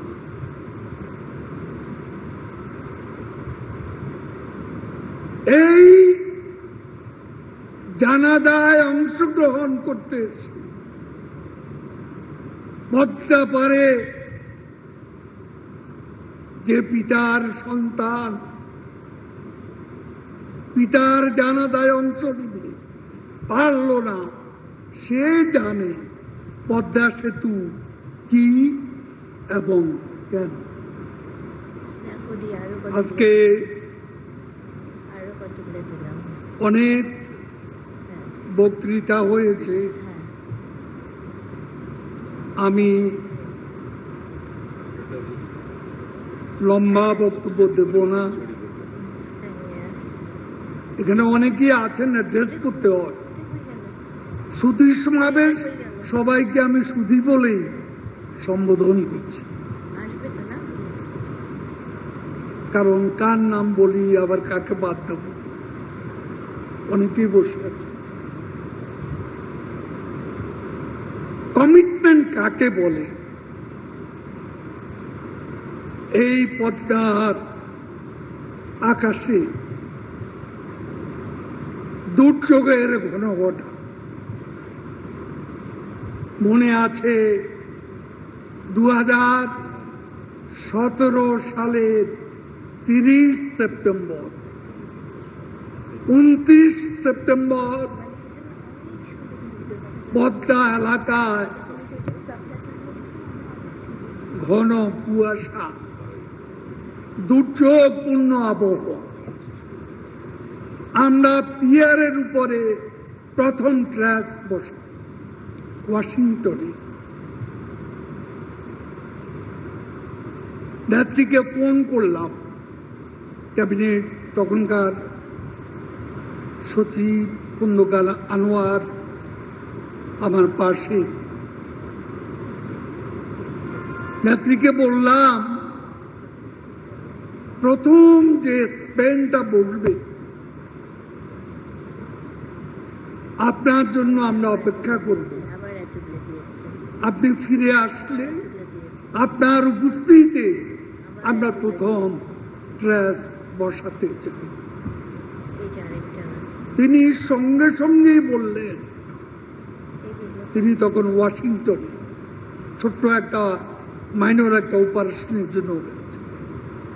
তিনি বললেন আমার জন্য পদ্মা সেতুর কাজ 1 মিনিটও অপেক্ষা করা যাবে।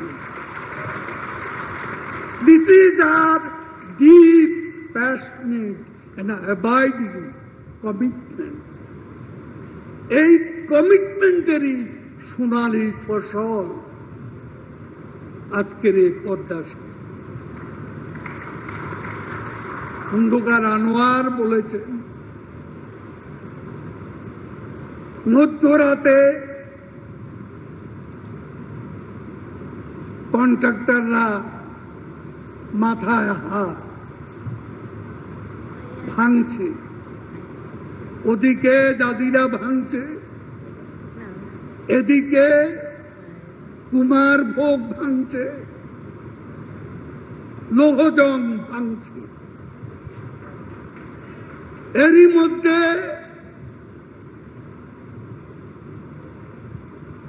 কন্ট্রাক্টরদের যে স্টক ইয়ার্ড, যন্ত্রপাতি হুমকির মুখে,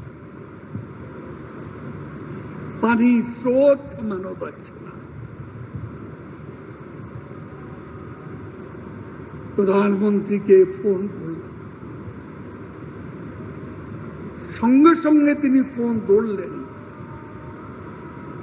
এবং বললেন, আমার চোখে তখন, সত্যি বলছি আপনাদের, আমার 2 চোখ ভরে তখন পানি। আমি অশ্রু সংবরণ করতে পারছিলাম না যে এত কষ্ট সবই বুঝে বিটা। তখনকার সচিব এবং আমাদের পিডি শফিক আমরা দাঁড়িয়ে আছি।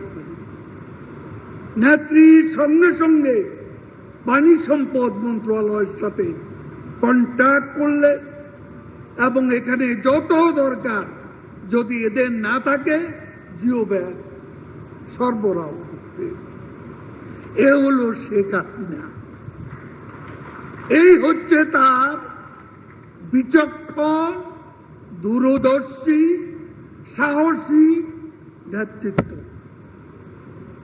আজকে এই স্মৃতিগুলো বারবার মনে পড়ছে। আমি বক্তব্য আর বাড়াবো না, বলবো পরিশেষে যে আজকে এই পদ্মা সেতুর নাম আমরা শেখ হাসিনার নামে, শেখ হাসিনা পদ্মা সেতু করতে চেয়েছিলাম, সংসদে দাবি উঠেছিল, সারা বাংলাদেশে বহু মানুষ দাবি তুলেছে, কিন্তু তিনি সবার দাবি, ইভেন তার সঙ্গে শেখ রেহানাও একই সুরে কথা বলে। কথা হচ্ছে পদ্মা সেতু হবে পদ্মা নদীর নামে, আমার নাম কোনো অবস্থাতে আমি ব্যবহার করতে দেব না। আমি অনেক চেষ্টা করছি, অনেকে আমাকে অপবাদ দিয়েছে। আজকে সৈয়দ আবুল হোসেন নেই, নামটা ভুলে গেলে চলে না, কারণ সূচনা লগ্নে আবুল হোসেন ছিল। আজ তিনি পরলোকে, আমি তাকে স্মরণ করছি শ্রদ্ধার সঙ্গে।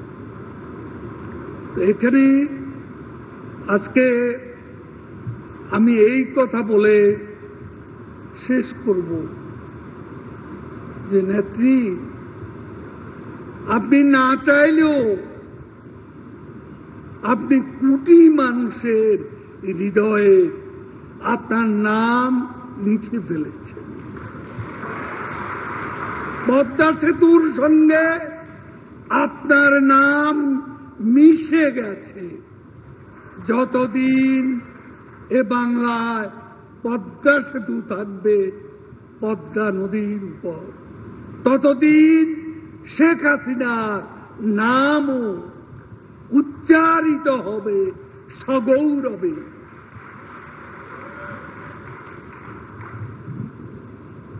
কাগজের ছবি ছিঁড়ে যাবে, ব্যানারের ছবি মুছে যাবে, পাথরের ছবি হয়ে যাবে, হৃদয়ে লিখো নাম রয়ে যাবে। যে নাম আপনি হৃদয়ে লিখেছেন সেই নাম কেউ কোনোদিন মুছতে পারবে না। আপনার সাহস, আপনার দূরদর্শিতা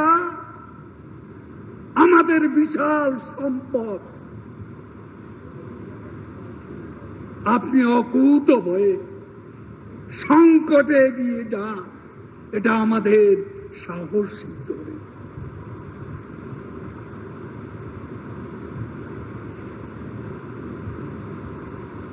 অসত্যের কাছে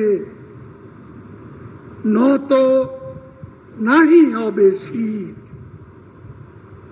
ভয়ে কাঁপে কাপুরুষ, লড়ে যায় তীর।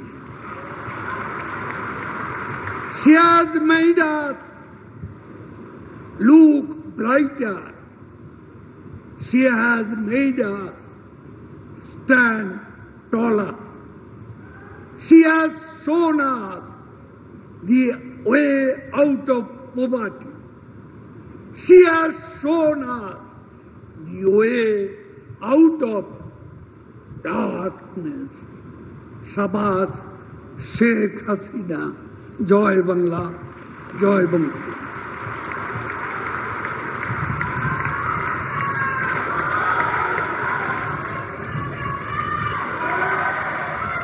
বাংলাদেশের অবিসংবাদিত নেতা বঙ্গবন্ধু শেখ মুজিবুর রহমানের দৃঢ় ও অসাধারণ নেতৃত্ব শোষিত বাঙালি জাতিকে স্বাধীনতার স্বপ্ন দেখতে সাহস জুগিয়েছিল। মাননীয় প্রধানমন্ত্রী শেখ হাসিনা তার পিতার মতো আপোষে, অপবাদ, ষড়যন্ত্র ও সকল বাধা উপেক্ষা করে এবং সাহসী সিদ্ধান্ত গ্রহণ করে তিনি উপহার দিয়েছেন পদ্মা সেতু। সুধীবৃন্দ, এখন পদ্মা বহুমুখী সেতু প্রকল্পের পক্ষ থেকে মাননীয় প্রধানমন্ত্রী শেখ হাসিনাকে শুভেচ্ছা স্মারক প্রদান করবেন সড়ক পরিবহন ও সেতু মন্ত্রণালয়ের মাননীয় মন্ত্রী জনাব Obaidul Quader MP. Ladies and gentlemen, now memento is presented to the Honorable Prime Minister on behalf of Podda Multipurpose Bridge Project. Honorable Minister Mr. Obaidul Qadir MP is doing the honor.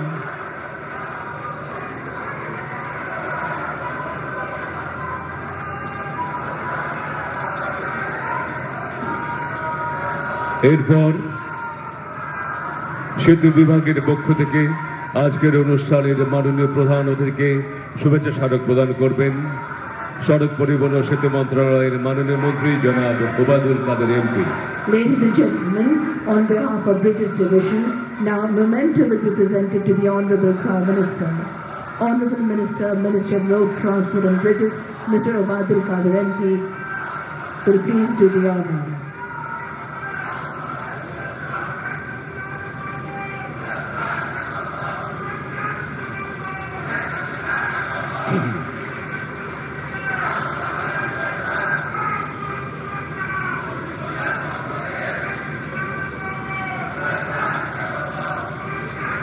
সম্মানিত সুধী, উন্নয়নের মহাকবি এবং স্মার্ট বাংলাদেশের স্বপ্নদ্রষ্টা মাননীয় প্রধানমন্ত্রী শেখ হাসিনা পদ্মা সেতুর স্বপ্ন বীজ বুনেছিলেন। শত প্রতিকূলতা সত্ত্বেও অসীম সাহসিকতার সঙ্গে পদ্মা সেতুর বাস্তব রূপ দিয়েছেন তিনি। এখন গণপ্রজাতন্ত্রী বাংলাদেশ সরকারের মাননীয় প্রধানমন্ত্রী শেখ হাসিনা এমপিকে পদ্মা সেতু প্রকল্পের আনুষ্ঠানিক সমাপন উপলক্ষে আয়োজিত সুধী সমাবেশে তার মূল্যবান ও দিক নির্দেশনামূলক ভাষণ প্রদান করার জন্য সবিনয় অনুরোধ জানাচ্ছি। Excellencies, ladies and gentlemen, may I have the honor to invite the chief guest of the ceremony, Honorable Prime Minister, Government of the People's Republic of Bangladesh, Her Excellency Sheikh Hasina MP, to please attend the distinguished gathering on the occasion of closing ceremony of Podda Multipurpose Bridge Project. Ladies and gentlemen, Honorable Prime Minister. Bismillahirrahmanirrahim.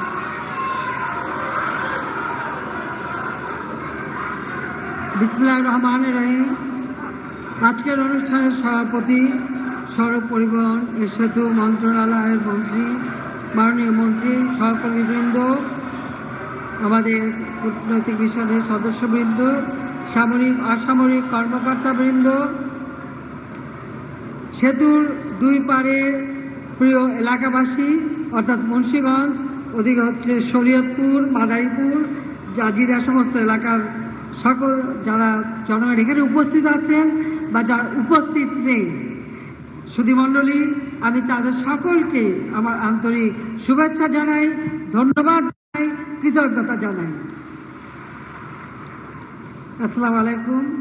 সাধারণত কোনো প্রকল্প শেষ হলে সেই শেষ হওয়ার কোনো অনুষ্ঠান হয় না, এটা ঠিক, কখনো করাই হয় না, শেষ হয়ে যায়।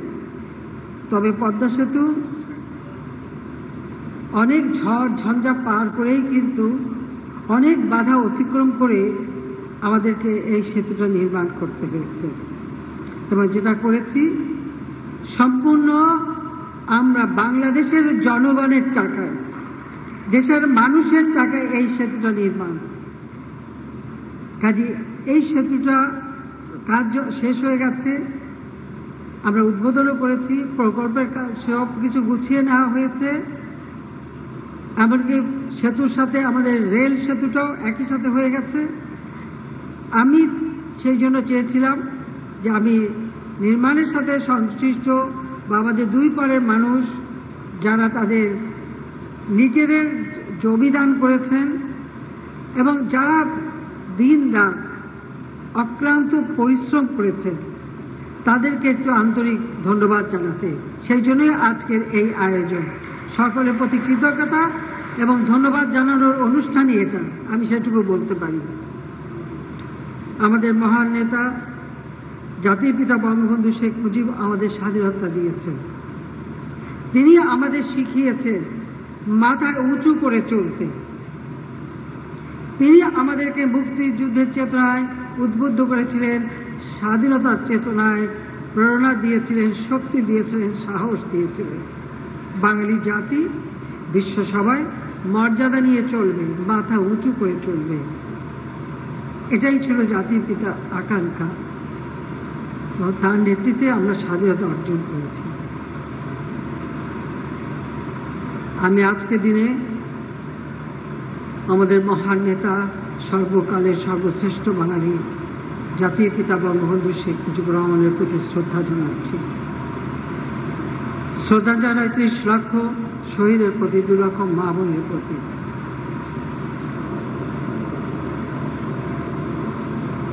পঁচাত্তরে 15 আগস্ট 1975 সাল 15 আগস্ট বাঙালি জাতির জীবনে একটা কলঙ্কময় অধ্যায়। যে নেতা তার জীবনটা উৎসর্গ করেছেন এই বাঙালির আর্থসামাজিক,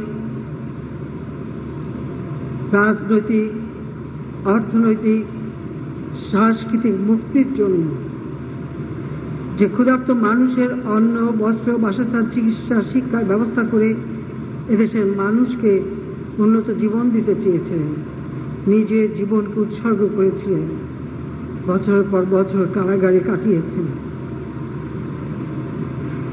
মৃত্যুর মুখোমুখি দাঁড়িয়েছেন, ফাঁসির আদেশ হয়েছে মুখোমুখি দাঁড়িয়েছেন। সব কিছু উপেক্ষা করেও যিনি আমাদের স্বাধীনতা দেন, শুধু স্বাধীনতা নয়, একটা যুদ্ধ বিধ্বস্ত দেশ গড়ে তুলে তিনি বাংলাদেশকে স্বল্প মর্যাদা এনে দিলেন এবং আর্থসামাজিক মুক্তির লক্ষ্যে যিনি দ্বিতীয় বিপ্লবের কর্মসূচি দিয়ে বাংলাদেশকে একটি ক্ষুধা দারিদ্র্যমুক্ত উন্নত সমৃদ্ধ বাংলাদেশ গড়ে তোলার পদক্ষেপ নিলেন। মানুষের জীবনে যখন একটি শান্তি ফিরে এলো, স্বস্তি ফিরে এলো, মানুষ নতুন করে উন্নত জীবনের স্বপ্ন দেখতে শুরু করলো, সেই সময় এই 75 15 আগস্ট বাংলাদেশের রাষ্ট্রপতি জাতির পিতা বঙ্গবন্ধু শেখ মুজিবুর রহমানকে নির্মমভাবে হত্যা করা হলো। শুধুমাত্র রাষ্ট্রীয় ক্ষমতার জন্য যে একজন রাষ্ট্রপতিকে হত্যা করা হয়েছিল তা কিন্তু নয়, একই সাথে হত্যা করলো আমার মা বেগম ফজিলাতুন্নেসা মুজিবকে। আমার ছোট 3 ভাই মুক্তিযোদ্ধা ক্যাপ্টেন শেখ কামাল, মুক্তিযোদ্ধা লেফটেন্যান্ট শেখ জামাল, এবং আমার ছোট্ট ভাইটি, যার বয়স মাত্র 10 বছরের ছিল, শেখ রাসেল, তাকেও ঘাতকের দল রেহাই দেয়নি। কামাল জামানের অপহৃত বধূ, তাদেরকে হত্যা করল। আমার একমাত্র চাচা শেখ আবু নাসের, মুক্তিযোদ্ধা, শেখ ফজল হক মনি, তিনিও একজন মুক্তিযোদ্ধা এবং তার অন্তঃসত্ত্বা স্ত্রী আর্যমণি। আব্দুর রাব সানিবাদ, মুক্তিযোদ্ধা, সংগঠক এবং তার 10 বছরের ছেলে আরিফ, 13 বছর মেয়ে, 4 বছর নাতি সুকান্ত সহ সে পরিবারের সদস্যদের হত্যা করল। রাষ্ট্রপতি, military secretary brigadier Jamil Uddin এবং পুলিশ অফিসার সিদ্দিকুর রহমান, তাদেরকেও নির্মমভাবে হত্যা করল। আর একই সাথে এর পরপরই 3রা নভেম্বর ঢাকা কেন্দ্রীয় কারাগারে জাতীয় 4 নেতাকে নির্মমভাবে হত্যা করা হল। আমি তাদের সকলের আত্মার মাগফিরাত কামনা করি, তাদের আজকে শ্রদ্ধার সাথে সহ। এই হত্যাকাণ্ডের পর বাংলাদেশ কিন্তু এগোতে পারেনি, বরং অকাতরে জীবন দিয়েছে হাজার হাজার সেনাবাহিনীর সৈনিক, অফিসার এবং মুক্তিযোদ্ধারা। বাংলাদেশ আওয়ামী লীগের অগণিত নেতা কর্মীর উপর চলেছে অকথ্য অত্যাচার, নির্যাতন এবং তাদের হত্যা করা হয়েছে। ছাত্রলীগ, যুবলীগের অনেক নেতা কর্মী লাশ গুম করা হয়েছে। বিমান বাহিনীর অফিসারদের এবং অনেক কর্মচারীদের হত্যা করেছে, তাদেরও লাশ এখনো স্বজনরা কেঁদে ফেরে লাশ গুম হয়ে গেছে, খুঁজে পায় না। বাংলাদেশটাকে একটা অশান্ত পরিবেশের মধ্যে নিয়ে আসা হয়েছিল, কিন্তু বাংলাদেশ এগোতে পারেনি। সেই দরিদ্র আরো দরিদ্র হয়েছে। দেশের মানুষ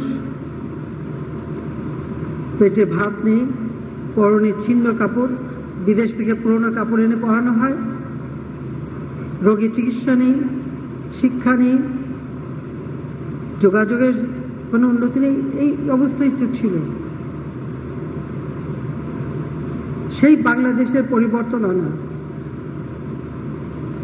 সেই বাংলাদেশকে সারা বিশ্বের কাছে মাথা তুলে দাঁড়াবার সুযোগ করে দেওয়া, এটাই তো আমাদের একমাত্র লক্ষ্য ছিল। যখন ক্ষমতায় ছিলাম না, বিদেশে গেছি, বাংলাদেশ নামটা শুনলে জিজ্ঞেস করতো, এটা কি ভারতের কোনো অংশ? জিজ্ঞেস করতো, এই দেশে তো শুধু ঘূর্ণিঝড়, জলোচ্ছ্বাস, বন্যা, দুর্ভিক্ষ লেগে থাকে। ভিক্ষুকের জাতি, মিসকিন হিসেবে আমাদেরকে হিসাব করা হতো, যেটা আমাদের জন্য অত্যন্ত কষ্টের, ব্যথার ছিল। যে লাখো শহীদের রক্তের বিনিময়ে আমরা পেয়েছি স্বাধীনতা, আর সেই স্বাধীন জাতি হিসেবে আমাদের মর্যাদা থাকবে না, আমরা মাথা তুলে কথা বলতে পারবো না, আমরা আত্মমর্যাদাবোধ আমাদের থাকবে না। এটা কি ধরনের বাংলাদেশ? বাবা মা ভাই সব হারালাম, আমরা 2 বোন বিদেশে আসতে পারিনি, তখন আমাদের আসতে দেওয়া হয়নি, রিফিউজি হিসেবেই বাড়ি বিদেশে কাটাতে হয়েছিল।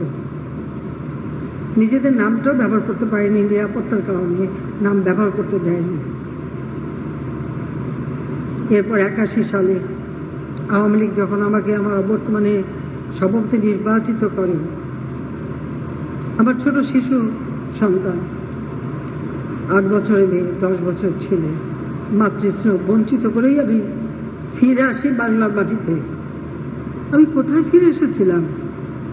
আমি এমন একটা দেশে ফিরে আসলাম, একটা নাগরিক হিসেবে বাবা মা ভাইয়ের হত্যার বিচার চাইতে পারবো না, হত্যার আমি মামলা করতে পারবো না।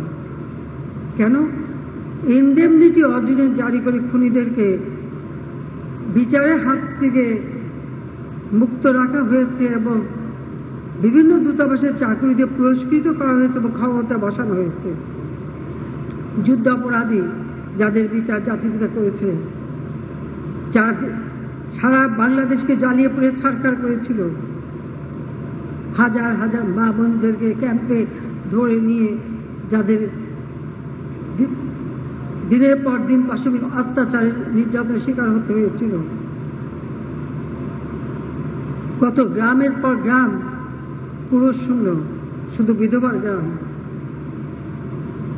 3 কোটি মানুষ গৃহহারা, 1 কোটি মানুষ শরণার্থী।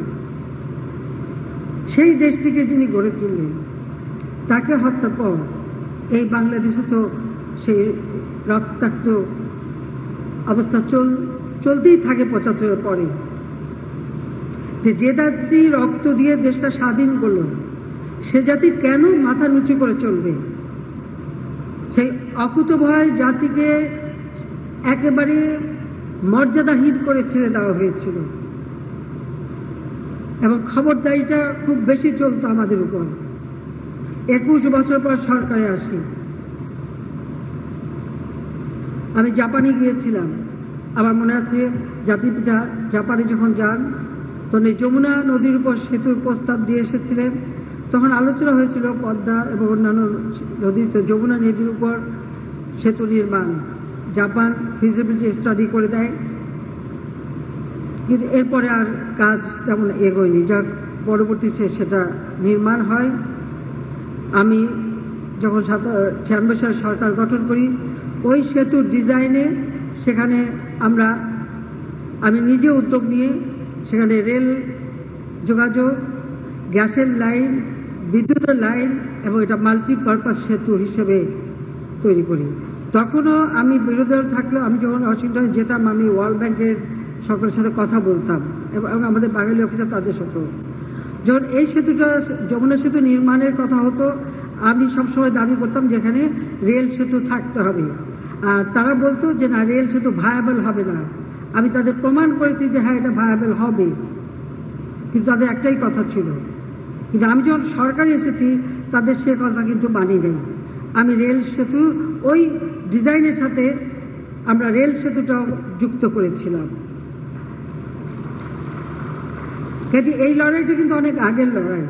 কাজে আজকে দেখা যাচ্ছে যে সেই রেল সেতু এখন সব থেকে বেশি কার্যকর।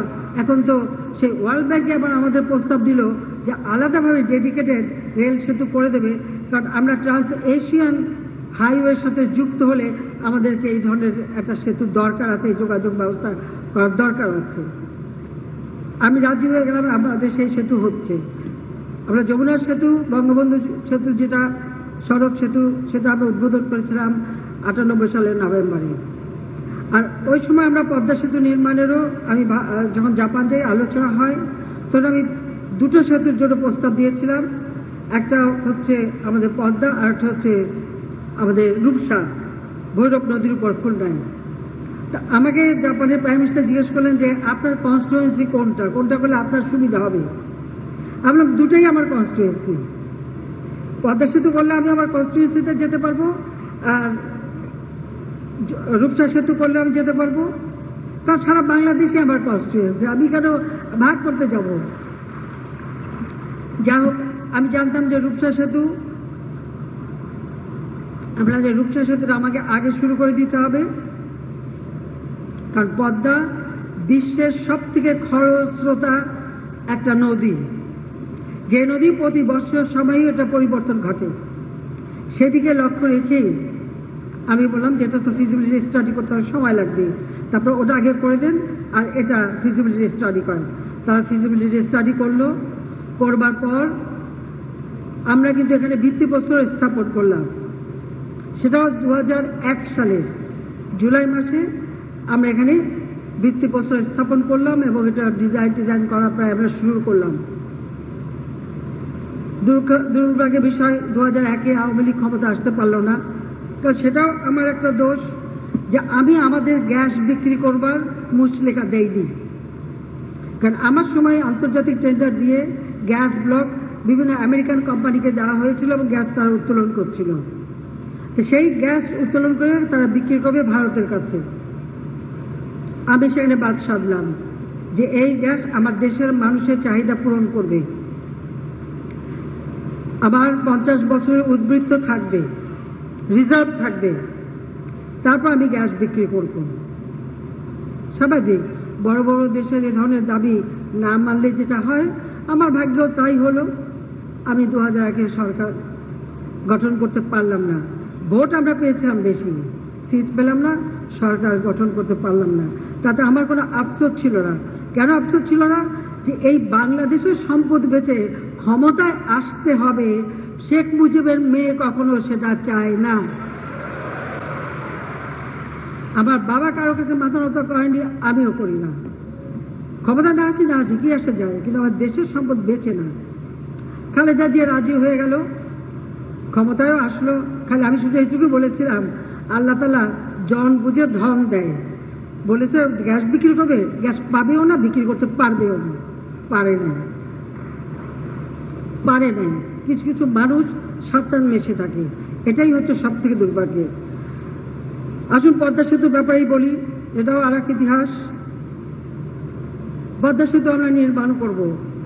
জাপান ফিজিবিলিটি স্টাডি করে দিল সেই সময় যে জায়গাটা, এটাই মাওয়া থেকে এই জায়গাটাই তারা ঠিক করে দিয়েছিল। খালেদা জিয়া 2001-এ এসে বলল এটা এখানে হবে না, এটা আরিচা থেকে মানে দৌলতদিয়া পর্যন্ত করতে হবে। জাপানিজরা কিন্তু আপনারা জানেন যে তারা কিন্তু খুব আত্মমর্যাদাবোধ তাদের মধ্যে অনেক বেশি। জাপানের মন্ত্রী আমাকে জিজ্ঞেস করলেন যে আপনার কথায় পদ্মা সেতু আমরা করতে চেয়েছি। তখন আমি বিরোধী দলে, আপনি যেখানে বলেন সেখানে আমরা করব। তাই বললাম যে আপনারা তো সব জায়গাটা ফিজিবিলিটি স্টাডি করেছেন, আর এই জায়গায় করলে পরে আমার দক্ষিণ পশ্চিম প্রায় 21টা জেলার সঙ্গে সংযোগ হবে অতি দ্রুত। আর এখান থেকে যদি আরিচা পর্যন্ত যেতে হয়, আরিচা থেকে পাটুরিয়া রাস্তা, ওটাও কিন্তু আমার সময় করা, যদিও উদ্বোধন করেছিল বিএনপির মন্ত্রী, কিন্তু ওই আইডিয়াটা জমি ভরাট করা এবং ওটা করেছিলাম আমি 7 কিলোমিটার। এই 107 কিলোমিটার দূরে যে দৌলতদিয়া থেকে রাজবাড়ী এবং ফরিদপুরের মোড়, সেখান থেকে আবার যেতে হবে ভাঙ্গা হয়ে বরিশালের দিকে। এটা একটা লম্বা সফর। আর ঢাকার থেকে মাওয়া পর্যন্ত মাত্র 55 কিলোমিটার। সেতু পার হলেই আমরা চলে যাচ্ছি, সময় বাঁচবে। আর আমি জানি যে এই জায়গাটা করা সব থেকে কঠিন, তো কঠিন কাজটাই তো আমাদের করতে হবে। তো জাপানকে দিয়েও তারা ফিজিবিলিটি স্টাডির নামে সেই আমার ভিত্তিপ্রস্তর স্থাপন সেগুলি সব নষ্ট করে তারা বিএনপি সেটা করতে দিল না। আমরা সব সরকারি এসেই 2009 সালে সরকার গঠন করার পরেই বললাম এই জায়গায় পদ্মা সেতুর বিশেষ করে সবার আগে প্রয়োজন হচ্ছে ডিজাইন, নকশা, এটা তৈরি করতে হবে। আমার কাছে নকশা দিল, আমার আইডিয়া ছিল যে একই সাথে রেল লাইন এবং সড়ক, দোতলা সেতু করব। খুবই কঠিন কাজ এই নদীতে এই সেতু করা, কারণ একই সাথে যদি সব গাড়ি এবং রেলগাড়ি মানুষ সহ মালামাল সহ একসাথে যদি দাঁড়ায়, তাহলে সেই মানে ওজনটা দিতে পারবে এই ধরনের সেতু, যা ভূমিকম্প অথবা কোনো রকম যদি জাহাজ ধাক্কা লাগে বা কোনো রকম কিছু হয়, সেটার থেকে যেন শক্তভাবে গড়ে ওঠে। এটা একটা কঠিন কাজ, কিন্তু করলে তো যেটা কঠিন আর যেটা সেটাই তো করতে হবে, সহজটা কেন করব? আমি এই ডিজাইনটাই পছন্দ করলাম। আমরা ভিত্তিপ্রস্তর স্থাপন করলাম, তখন সকলেই এগিয়ে আসলো, ওয়ার্ল্ড ব্যাংক, এডিবি, জাইকা, সমস্ত অনেক দাতা সংস্থা আসলো। আমরা চেয়েছিলাম যে এডিবি এটার মানে লিডিং রোলে থাকুক, ওয়ার্ল্ড ব্যাংক আরো বেশি টাকা দেবে বলে চলে আসলো। এর মধ্যে যে ঘটনা ঘটলো সেটা আরো দুঃখজনক। একটা পদ, সে পদটা হচ্ছে একটা ব্যাংকের এমডির পদ। এই পদটা নিয়ে যত জটিলতা, যত সমস্যা। এখন একটা ব্যাংকে যদি আইন থাকে যে একজন 20 বছর পর্যন্ত থাকতে পারবে, ইতিমধ্যে তার বয়স 70 হয়ে যাচ্ছে, অতিরিক্ত সময় থেকে ফেলেছে, তাহলে সে সেখানে এমডি থাকে কি করে? আর একজন দামি দামি একেবারে নোবেল লরেট, সে ওই সামান্য একটা এমডি পদের জন্য লালায়িত কেন? এই প্রশ্নের উত্তর কখনো পেলাম না, যে একটা এমডি পদের জন্য লালায়িত। যে বড় দেশ তাকে প্রমোট করে, সেই দেশের অ্যাম্বাসেডর আমার অফিসে আসে, আমার অফিসারদেরকে ধমকায়, বলে যে এই সেতু মানে এমডি পদ না থাকলে এই টাকা বন্ধ হয়ে যাবে। এমডির পদের জন্য আমার কাছে তদবির করতে হিলারি ক্লিন্টন ফোন করলেন, 20 মিনিট ধরে ফোন ছাড়ে না, একবার না দুইবার।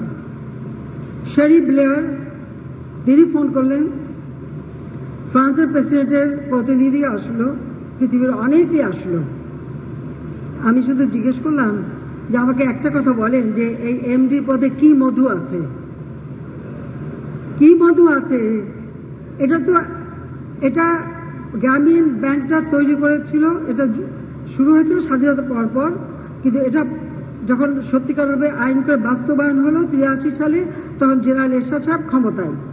আমরা বলতে এটা এরশাদ সাহেব এই ব্যাংকটা তৈরি করলো। তৈরি করার পরে একজন এমডির পদ কাকে দেবেন সে খোঁজ করলো। ওখানে মোজাম্মেল সাহেব ছিলেন একজন, আমি চিনি তাকে। উনি বললেন যে চট্টগ্রাম বিশ্ববিদ্যালয়ের একজন প্রফেসর আছে, তাকে দেওয়া যায়। তো সেই প্রফেসরকে এনে এখানে এমডির পদে বসানো হলো। আর সেই প্রফেসর এমডির পদে বসে আর ওই এমডির পদে চেয়ারে এমনই গ্লু যে উনি এমনই আজকে এখানে রাখতে চান না।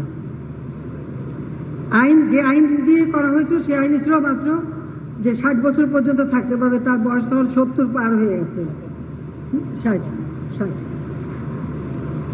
তখন বাংলাদেশ ব্যাংক স্বাভাবিক এ ধরনের যাদের ওভারডিউ হয়ে যায় বলে, তাকে আমাদের তরফ থেকে আমাদের মাননীয় অর্থমন্ত্রী মহিত সাহেব এবং আমার পররাষ্ট্র বিষয়ক উপদেষ্টা গওহর রিজভী সাহেব সেই এমডি সাহেবের কাছে যে বললেন যে আপনি আর এমডি থাকবেন কেন, আপনি বরং এখানে উপদেষ্টা এমিরেটাস হিসেবে থাকেন। তাতেও তিনি রাজি না, তিনি মামলা করলেন সরকারের বিরুদ্ধে। অর্থমন্ত্রী, বাংলাদেশ ব্যাংক, সরকারের বিরুদ্ধে 2টা মামলা করলেন। তো মামলা শুনলে সবাই ঘাবড়ে যায়। তা আমি খালি অ্যাটর্নি জেনারেল বললাম যে এই মামলা তো কোনো কিছু না, খালি আইনটা প্লেস করবেন। এখন কোর্ট যদি কারো বয়স বাড়াতে পারে আর কমাতে পারে, আর কোর্ট যদি বলে আইন ভঙ্গ হোক, সেখানে তারা আমাদের কিছু বলার থাকে না। কিন্তু কোর্ট তো তা পারবে না, আইন তো ভঙ্গ করতে পারবে না।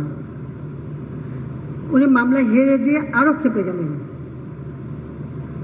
আর তার ওই অ্যাম্বাসেডার আনাগোনা তো চলছেই, বারবার প্রিয় মতো আসে আর ওই একই কথা শোনায়। এরপর একজন আন্ডার সেক্রেটারি আসলেন, তিনিও এসে এমন কিছু কথা বললেন যে আমি সেই দিনই তার সাথে কথা বলা বন্ধ করে দিলাম। তাই না, আমি বলে দিলাম আমেরিকা থেকে আর কেউ আসলে আমি কারোর সাথে আর দেখা করবো না। আমি আর দেখা করি নাই, আমি কারোর সাথে আর দেখা করিনি। আন্তর্জাতিক পর্যায়ে এই প্রশ্ন আমি খালি জিজ্ঞেস করলাম যে ভাই আমাকে একটা জবাব দেন তো, এমডির পদে কি আছে? তবে এখন একটু বলে রাখি, কি যে মধু আছে তা এখন যদি দেখেন তখন খোঁজ পাবেন। যখন লেবাররা মামলা করে, যখন ট্যাক্স ফাঁকি দেওয়ার মামলা হয়, যখন দুর্নীতির মামলা হয়, তখনই আস্তে আস্তে বেরোয় যাবে যে ওই এমডির পথে কি মধু আছে। আর গ্রামীণ ব্যাংকের সব যখন অডিট রিপোর্ট আসবে আরো তথ্য বের হবে। যে ব্যাপারে কিছু বলতে চাই না, কিন্তু দেখা গেল যিনি ওয়ার্ল্ড ব্যাংকের প্রলিক, তার সাথে আমার পরিচয় ছিল। তিনি যেদিন চলে যাবেন, এটা কোনো বোর্ডে পাস হয়নি, কিন্তু যাবার ঠিক যেদিন যাবে সেই দিনই সে পদ্মা সেতু টাকাটা বন্ধ করে দিল। এবং এর জন্য হিলারি ক্লিন্টনেরই নাকি নির্দেশ ছিল যেটা বন্ধ করে দিতে হবে। কেন এমনি পদে থাকতে পারলো না? টাকা বন্ধ করার সাথে সাথে আবার অন্যান্য যারা দাতা সংস্থা একে একে দেখি সবাই বন্ধ করে দিল। আমি বিশ্বের অনেক নেতাদের সাথে কথা বলেছিলাম, তো সকলেরই ধারণা যে ওয়ার্ল্ড ব্যাংক ছাড়া বোধহয় এই ধরনের সেতু করা যাবে না। তাহলে কেন যাবে না? না, ওয়ার্ল্ড ব্যাংক না থাকলে পারা যাবে না। আমরা পারা যাবে না কেন? আমরা নিজে করতে পারবো না কেন? আমি যখন চট্টগ্রামে গেলাম, আমাদের এই সাউথ ইস্ট এশিয়ান অনেক নেতাদের সাথে কথা হলো। একমাত্র মালয়েশিয়ার প্রেসিডেন্ট ডক্টর রাজ্জাক বললেন যে ঠিক আছে, আপনার সেতুটা আমি করে দেব। আমি তাদের সাথে আলোচনা করলাম। জাপান যাওয়ার পথে মালয়েশিয়া এয়ারপোর্টে বসেও তার উপদেষ্টার সাথে কথা হলো। তারা মোটামুটি একটা প্ল্যান আমাদের দেখালেন, কিন্তু মুশকিল হয়ে গেল আমার দেশের ভিতরে। আমার সাথে তো কেউ নাই, কেউ বলতেছে না যে ওয়ার্ল্ড ব্যাংক ছাড়া আমরা করতে পারবো। হ্যাঁ আছে, আমার জনগণ আছে, বাংলাদেশের মানুষ আছে। শুধু বাংলাদেশের মানুষ আছে, আমাদের দেশে যারা এখন বুদ্ধিজীবী, জ্ঞানী, গুণী, প্রত্যেকেই বলে এটা করা সম্ভব না। আমি বলছি আমরা করব। বলে টাকা কোত্থেকে আসবে? আমরা 17 কোটি মানুষ, টাকা এসে যাবে। আমরা তো একদিনে সব টাকা খরচ করব না, যে টাকাই লাগুক আমরা আস্তে আস্তে করবো, কিন্তু আমরা করব। এবার আমি নিজের টাকায় করব। আমাকে আমাদের মাননীয় অর্থনীতি প্রয়াত অর্থমন্ত্রী এসে বললেন, তারপর তাদের অনেক শর্ত, বললো দুর্নীতির ষড়যন্ত্র হয়েছে। আমি বলে আমাকে প্রমাণ দেখান। এই প্রমাণ আর দেখাতে পারে না। তাদের একজন ওয়ার্ল্ড ব্যাংকের ভাইস প্রেসিডেন্ট, যিনি এই অঞ্চল দেখেন, তিনি আসলেন, সাথে তাদের ইন্টিগ্রিটি অফিসার একটা ব্যাগ নিয়ে আসছে। তিনি বসে আছেন, ওই ব্যাগের হাত থেকে ছাড়ে না। তা আমি বললাম যে আপনারা বলছেন দুর্নীতি, তো দুর্নীতির কথা আমাকে দেখান, আমাকে প্রমাণ দেন। আমি তো কাগজ চাই, প্রমাণ চাই। না প্রমাণ আছে, আমরা বের করেন। তারপর সেই ভদ্রলোকে ব্যাগ খোলা দেওয়া যায়। বললাম যে আপনি যে ব্যাগটা খুব সযত্নে ধরে রেখেছেন চেয়ারে বসে, নিশ্চয়ই ব্যাগের মধ্যে আছে, ব্যাগটা খোলেন, বের করেন। উনি তাড়াতাড়ি ব্যাগটা ছেড়ে দিলেন, বললেন এখানে কিছু নাই। তাহলে কিসের ভিত্তিতে আপনারা বলেন যেখানে দুর্নীতি হয়েছে? আমাকে প্রমাণ দিতে হবে। ওয়ার্ল্ড ব্যাংকে আমি আমার ইন্টিগ্রিটি অফিসার হিসেবে আমাদের ডক্টর মশিউর রহমান সাহেব, ওনাকে আমি বললাম ওদের সামনে আপনারা চিঠি লেখেন, ওয়ার্ল্ড ব্যাংকে অফিসিয়ালি চিঠি লেখেন যে আমাকে প্রমাণ পাঠান। অনেকদিন পরে দুটো চিঠি পাওয়া গেল। সেই চিঠি ছিল বিএনপির আমলে সড়কে এবং একটা বিদ্যুৎ কেন্দ্রের টাকা বন্ধ করে দিয়েছিল ওয়ার্ল্ড ব্যাংক।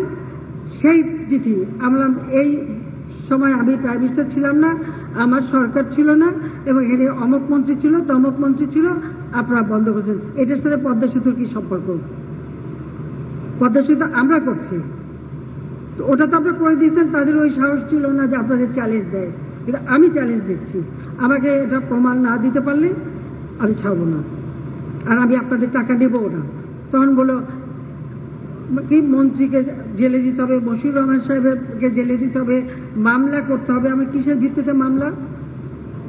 আমাকে দেখেন কোন অভিযোগে মামলা। বারবার তাদের সাথে কিন্তু এই কথা চলছে। আমাদের একদিন আমাদের মাননীয় অর্থমন্ত্রী এবং উপদেষ্টা এসে আমাকে বললেন যে ওরা এই শর্ত দিচ্ছে, এটা মানলে পরে টাকা দেবে। আমি বললাম যে ওদের টাকা আমি নেব না। উনি বলেন তাহলে টাকা নিলে পদ্মা সেতু হবে না। আমরা হবে না, যেদিন নিজে টাকা করতে পারবো সেদিন করবো। তাহলে আপনার ইলেকশনের কি হবে? আমরা জনগণ যদি ভোট না দেয় ক্ষমতায় যাব না। সেই জন্য আমার নিজের আত্মসম্মান বিক্রি করে, দেশের মানুষের আত্মসম্মান বিক্রি করে তাদের শর্ত নিয়ে আমাকে টাকা দিতে হবে নাকি? বলে আপনি ইলেকশনে আমরা জিততাম না, আসলাম না, কিছু আসা যায় না। গ্যাস বিক্রি করলে আসি, আবার কি আসা যায়? ঠিক সেইভাবে আমি করবো না। ওনারা বেশ নাকচ হয়ে চলে গেলেন। আমরা যদি বলে দেন যে ওদের টাকা দিয়ে পদ্মা সেতু হবে না, পদ্মা সেতু হবে বাংলাদেশের জনগণের টাকায়, আমরা টাকা দিয়ে পদ্মা সেতু করব। বলে কখন করবেন? আমরা যখন পারবো তখন করব, এবং আমি এটা করবই। আমি আল্লাহ রাব্বুল আলামিনের কাছে সত্যি কৃতজ্ঞ, আর কৃতজ্ঞ আমার দেশবাসীর কাছে। যখন সবাই না করছে, আমি যখন বলছি আমি করব, আজকে যে করতে পেরেছি, আজকে যে পদ্মা সেতু শেষ করতে পেরেছি আমরা, আর যা আমার দক্ষিণ অঞ্চলের মানুষের আর্থসামাজিক উন্নয়নে দ্বার উন্মোচিত হয়েছে, সেই জন্যই আজকে আমি আর এখানে আসা। কারণ এই পদ্মা সেতুটা অত্যন্ত একটা জটিল স্ট্রাকচার, এটা আপনারা ইতিমধ্যেই শুনেছেন। এবং এই যে একটা জটিল, সব থেকে খরস্রোতা নদী, অ্যামাজনের পরে সব থেকে খরস্রোতা নদী হচ্ছে এই পদ্মা নদী। সেই পদ্মা নদীকে দুকুলে বেঁধে দেওয়া আর এই সেতু নির্মাণ করা, এই জটিল কাজের সাথে যারা জড়িত ছিলেন, সেই সেতু বিভাগ, বাংলাদেশ সেতু কর্তৃপক্ষ এবং পদ্মা বহুমুখী সেতু নির্মাণ প্রকল্পের দক্ষ এবং নিবেদিত যারা কর্মকর্তা কর্মচারী এবং দেশি বিদেশি যারা প্রকৌশলী, জাতীয় আন্তর্জাতিক পরামর্শক এবং বিশেষজ্ঞগণ, আমাদের নিরাপত্তা তদারকিতে আমাদের সেনাবাহিনী, সেই সাথে পুলিশ এবং অন্যান্য আইন শৃঙ্খলা রক্ষাকারী সংস্থা, এবং আমাদের সবচেয়ে বড় কথা আমাদের নির্মাণ শ্রমিক যারা দিনরাত অক্লান্ত পরিশ্রম করেছেন, তাদের প্রতি আমি আজকে আমার কৃতজ্ঞতা জানাতে এখানে এসেছি, তাদেরকে আন্তরিক ধন্যবাদ জানাতে আমি এসেছি। এই জটিল পরিস্থিতি, প্রাকৃতিক দুর্যোগ, কখনো নদী ভেঙে গেছে, কখনো নানা ধরনের সমস্যা দেখা দিয়েছে, একে একে সব কিছু অতিক্রম করে আমরা এই সেতুটি নির্মাণ করেছি। যে সকল শ্রমিক অক্লান্ত পরিশ্রম করেছে এবং আমার যারা জড়িত সকলকে আমি আন্তরিক ধন্যবাদ জানাচ্ছি এবং আজকে আমার এখানে আগমন সেই ধন্যবাদ জানানোর জন্য। এই পদ্মা সেতু করতে যেহেতু একটা খরস্রোতা নদী এবং সেখানে অনেক দুর্যোগ এসেছে, আবার এই দুর্যোগে অনেকেই মৃত্যুবরণ করেছে, যারা প্রয়াত তাদের আমার কৃতজ্ঞতা জানাই এবং সেই সাথে তাদের আত্মার মাগফিরাত কামনা করি। আবুল হোসেন আজকাল বেঁচে নেই, কারণ সে আমার সড়ক সেতু মন্ত্রী ছিল। তাকেও আমার ধন্যবাদ যে সেই সময় সেও সাহস দেখিয়েছে। কাজী আজকে সে আর বেঁচে নাই, আমি তাকে স্মরণ করি। আমাদের যিনি স্বনামধন্য অধ্যাপক জামিলুর রেজা চৌধুরী সাহেব, তাকে দিয়ে আমরা যে কমিটি করেছিলাম, তিনি সবসময় এই সেতু নির্মাণের ক্ষেত্রে আমাদের পরামর্শ দিতেন, তিনিও আজ নেই। কাজে যারা মৃত্যুবরণ করেছে দেশি বিদেশি সকলকে প্রতি আমার শ্রদ্ধা এবং তাদের আত্মার মাগফিরাত এবং শান্তি কামনা করি। সবথেকে বড় কথা, জমি সবসময় জমি দিতে গেলে একটা সমস্যা হয়। এই সেতু নির্মাণের সময় দুই পারে যারা নিজেদের ভিটে মাটি ত্যাগ করেছেন, এই জমি দান করেছেন, আমি তাদের প্রতি আপনাদের প্রতি কৃতজ্ঞতা জানাই। আপনারা এখানে অনেকে উপস্থিত আছেন না? যারা জমি দিয়েছেন তারা আছেন এখানে? আপনারা দাঁড়াবেন, একটু দাঁড়ান।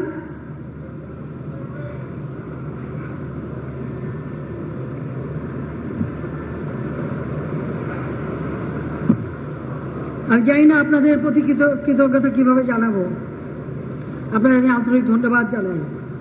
হ্যাঁ, আমরা পুনর্বাসন করেছি, সেটা বড় কথা না, কিন্তু আপনারা আপনাদের পিতা মাতার সম্পত্তিও তুলে দিয়েছেন বিনা দ্বিধায় যে সেতু নির্মাণের জন্য। জাতির কাছ থেকে আমি আপনাদের কৃতজ্ঞতা জানাই। আবার সেই ক্ষেত্রে আমাদের এখানে আওয়ামী লীগের নেতৃবৃন্দ, আমাদের নির্বাচিত প্রতিনিধিবৃন্দ প্রত্যেকে অক্লান্ত পরিশ্রম করেছেন। আমি যারা জমি জমা হারিয়েছেন এবং দিয়েছেন এবং আমাদের যারা নেতৃবৃন্দ এখানে সব আছেন, নির্বাচিত প্রতিনিধিরা আছেন, সকলকেই এই সহযোগিতা করবার জন্য আমি ধন্যবাদ জানাই এবং চিরদিন জাতি এটা মনে রাখবে। আমি এইটুকুই, আর বেশি আমার বলতে চাই না, কারণ আপনারা দেখেন প্রথমবার শুরু করলাম, 2001-এ ভিত্তিপ্রস্তর স্থাপন করতে পারলাম না। দ্বিতীয়বার আসলাম জাতীয় আন্তর্জাতিক ষড়যন্ত্র। আর এই ষড়যন্ত্র যখন মামলা করলো ওয়ার্ল্ড ব্যাংক কানাডা ফেডারেল কোর্টে, সেই মামলায় রায় দিয়ে দিল যে এই পদ্মা সেতুর প্রকল্পের টাকায় 1 পয়সাও দুর্নীতি হয় নাই। ওয়ার্ল্ড ব্যাংক যা বলেছে সব ভুয়া, মিথ্যা, বানোয়াট। এটা ফেডারেল কোর্টের রায়।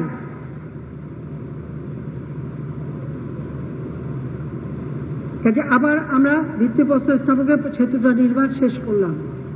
আজকে আমাদের এই অঞ্চলের মানুষের চলাচল, ব্যবসা বাণিজ্য, কর্মসংস্থান সবকিছুর সুযোগ হয়ে গেছে এবং রেল যোগাযোগটাও, এই রেল এখান থেকে ভাঙ্গা হয়ে ফরিদপুরে যশোর পর্যন্ত আমরা এর যোগাযোগ করে দিয়েছি।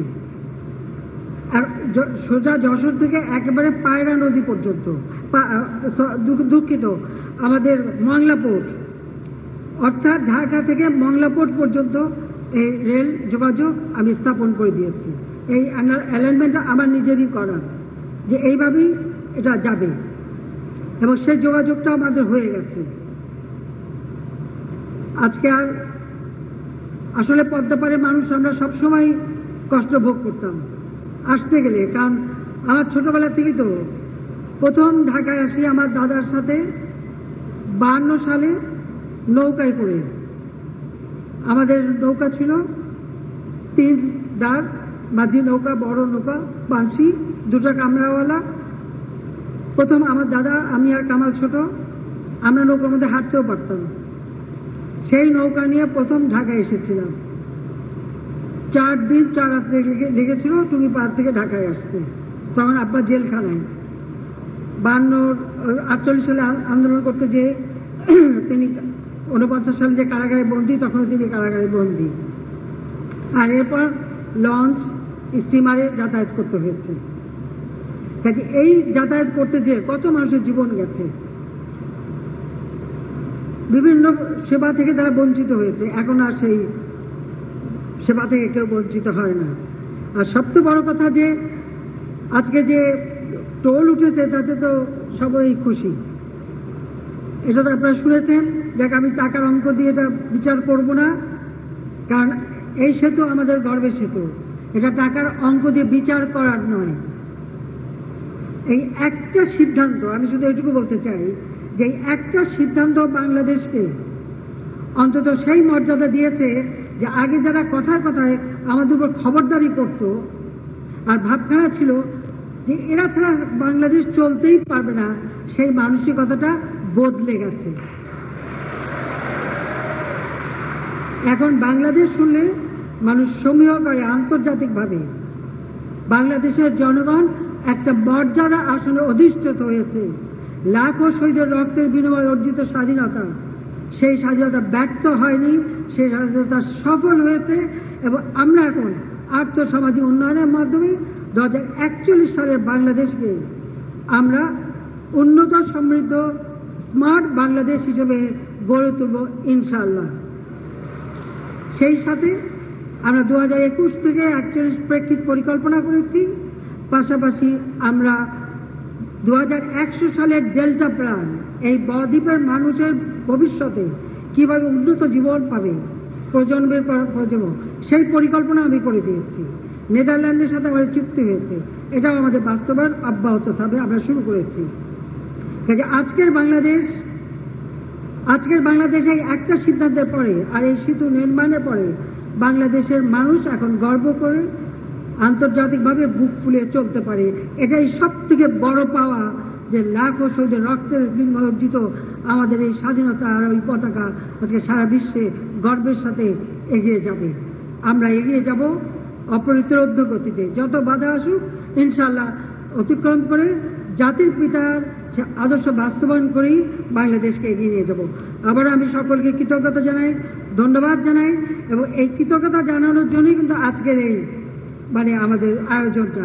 সবাইকে ধন্যবাদ যারা উপস্থিত, আর যারা উপস্থিত নাই তারা সকলকে। বাংলা জয় বঙ্গবন্ধু, বাংলাদেশ জয়।